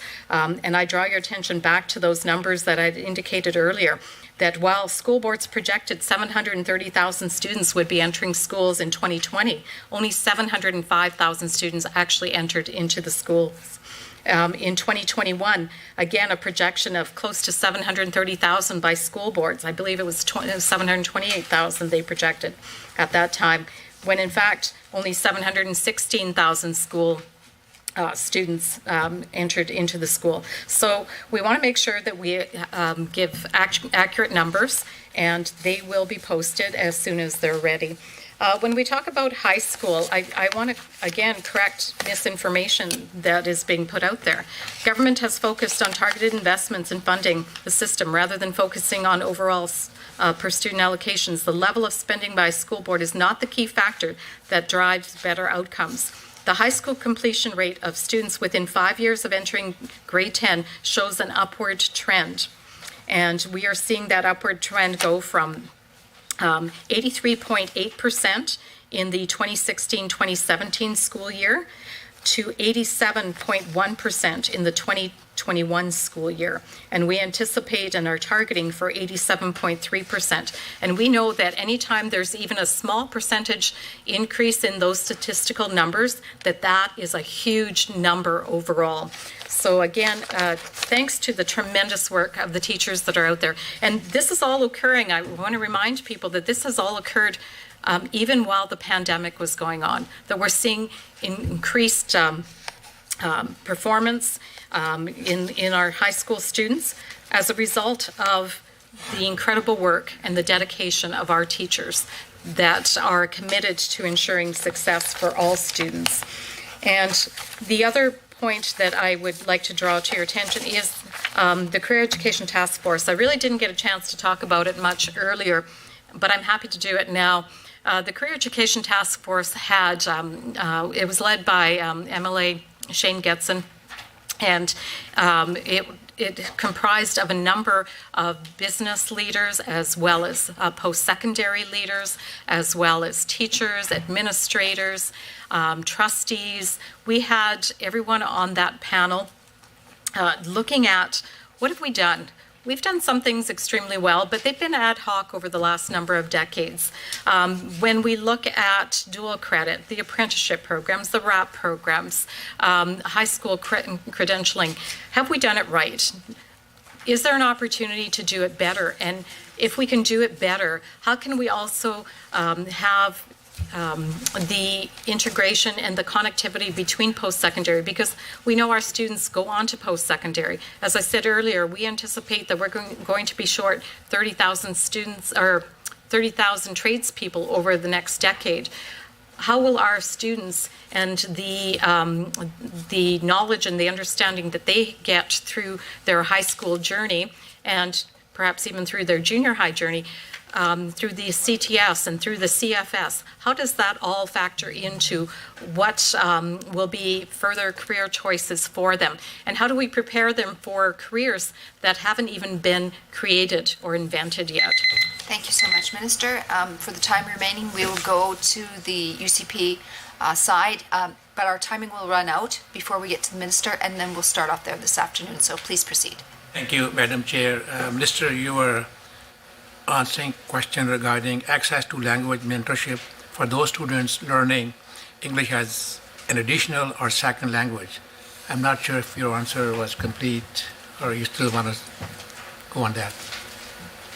We have many programs that are embedded into the funding framework, but it's not just about funding. It's making sure that their culture stays alive, that they're able to feel included within the school system. Many of these celebrations that school authorities have, I even look at the advancements that we're making in the curriculum and the curriculum design, particularly in social studies, where they'll be able to see themselves in the new curriculum, where they can celebrate their culture, their faith, their community, and really highlight who they are as people. I know my parents immigrated in the 50s from Italy, and I know that they were always self-conscious about how they spoke English, and yet they understood and spoke extremely well, and yet at times they felt inadequate, and I know our school authorities, our schools work really, really hard to make sure that all the children are included,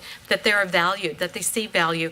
It breaks my heart when I hear a parent talk to me, and I had a parent, a Hindu parent recently say that their daughter does not want to dress in typical dress, in their cultural dress, or eat cultural food because they get teased.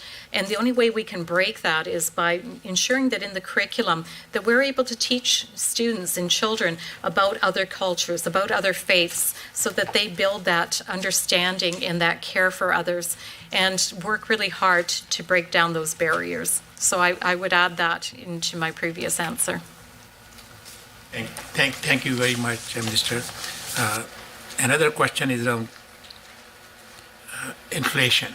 As we all know that this inflation has taken a toll on a lot of families here in Alberta, and we are trying to do a number of things to help people in this regard. So families in Alberta have been facing significant inflationary cost pressures on food, as well as other items. Balanced nutrition is essential to the growth and development of children. This is why I was very pleased to see on page 87 of the fiscal plan that the school nutrition grant will increase by 20%. Thank you for that this year. Would you be able to share more information about school nutrition grant and who is eligible for this initiative? Mr. Right. So thank you. Great question. And you're right. So the rising costs are affecting food prices. And so we are increasing the funding for school nutrition program to school authorities by $3 million, which is 20%, to a total of $20 million in the 23-24 school year. And I would also say, that's an increase of $3.2 million. I would also say that will provide meals for over 58,000 students in our province. And I remind everybody there's roughly about 730,000 students in the province. We are funding these nutrition programs based on demographics of the area. So we do have that demographic information that we share with school authorities and then fund them appropriately according to that. We've heard really positive feedback on the nutrition program and what that does. Obviously, a student who is hungry does not perform well. We also have this past year, we started it previous to the pandemic, continued it through the pandemic in a modified version, and we've brought it back this year, which is an additional $3 million for piloting of working with nonprofits. So school authorities have been working with nonprofits. We're looking at leveraging even more dollars and supports for students and staff members and the whole program by utilizing these pilots. So this particular pilot, I plan to continue on into the next school year because it has been very, very effective. And as Minister Armstrong-Hominick was saying, that these partnerships provide much-needed meals to young people that are struggling. Sometimes the family struggles to send a lunch, and they don't discriminate. If there's a child who happens to have forgotten a lunch, those children get a meal as well. I apologize for the interruption, but I must advise the committee that the time allotted for this portion of consideration of the ministry's estimates has concluded. I'd like to remind committee members that we're scheduled to meet again today at 3:30 p.m. to consider our estimates of the Ministry of Education. Thank you, everyone. This meeting's adjourned.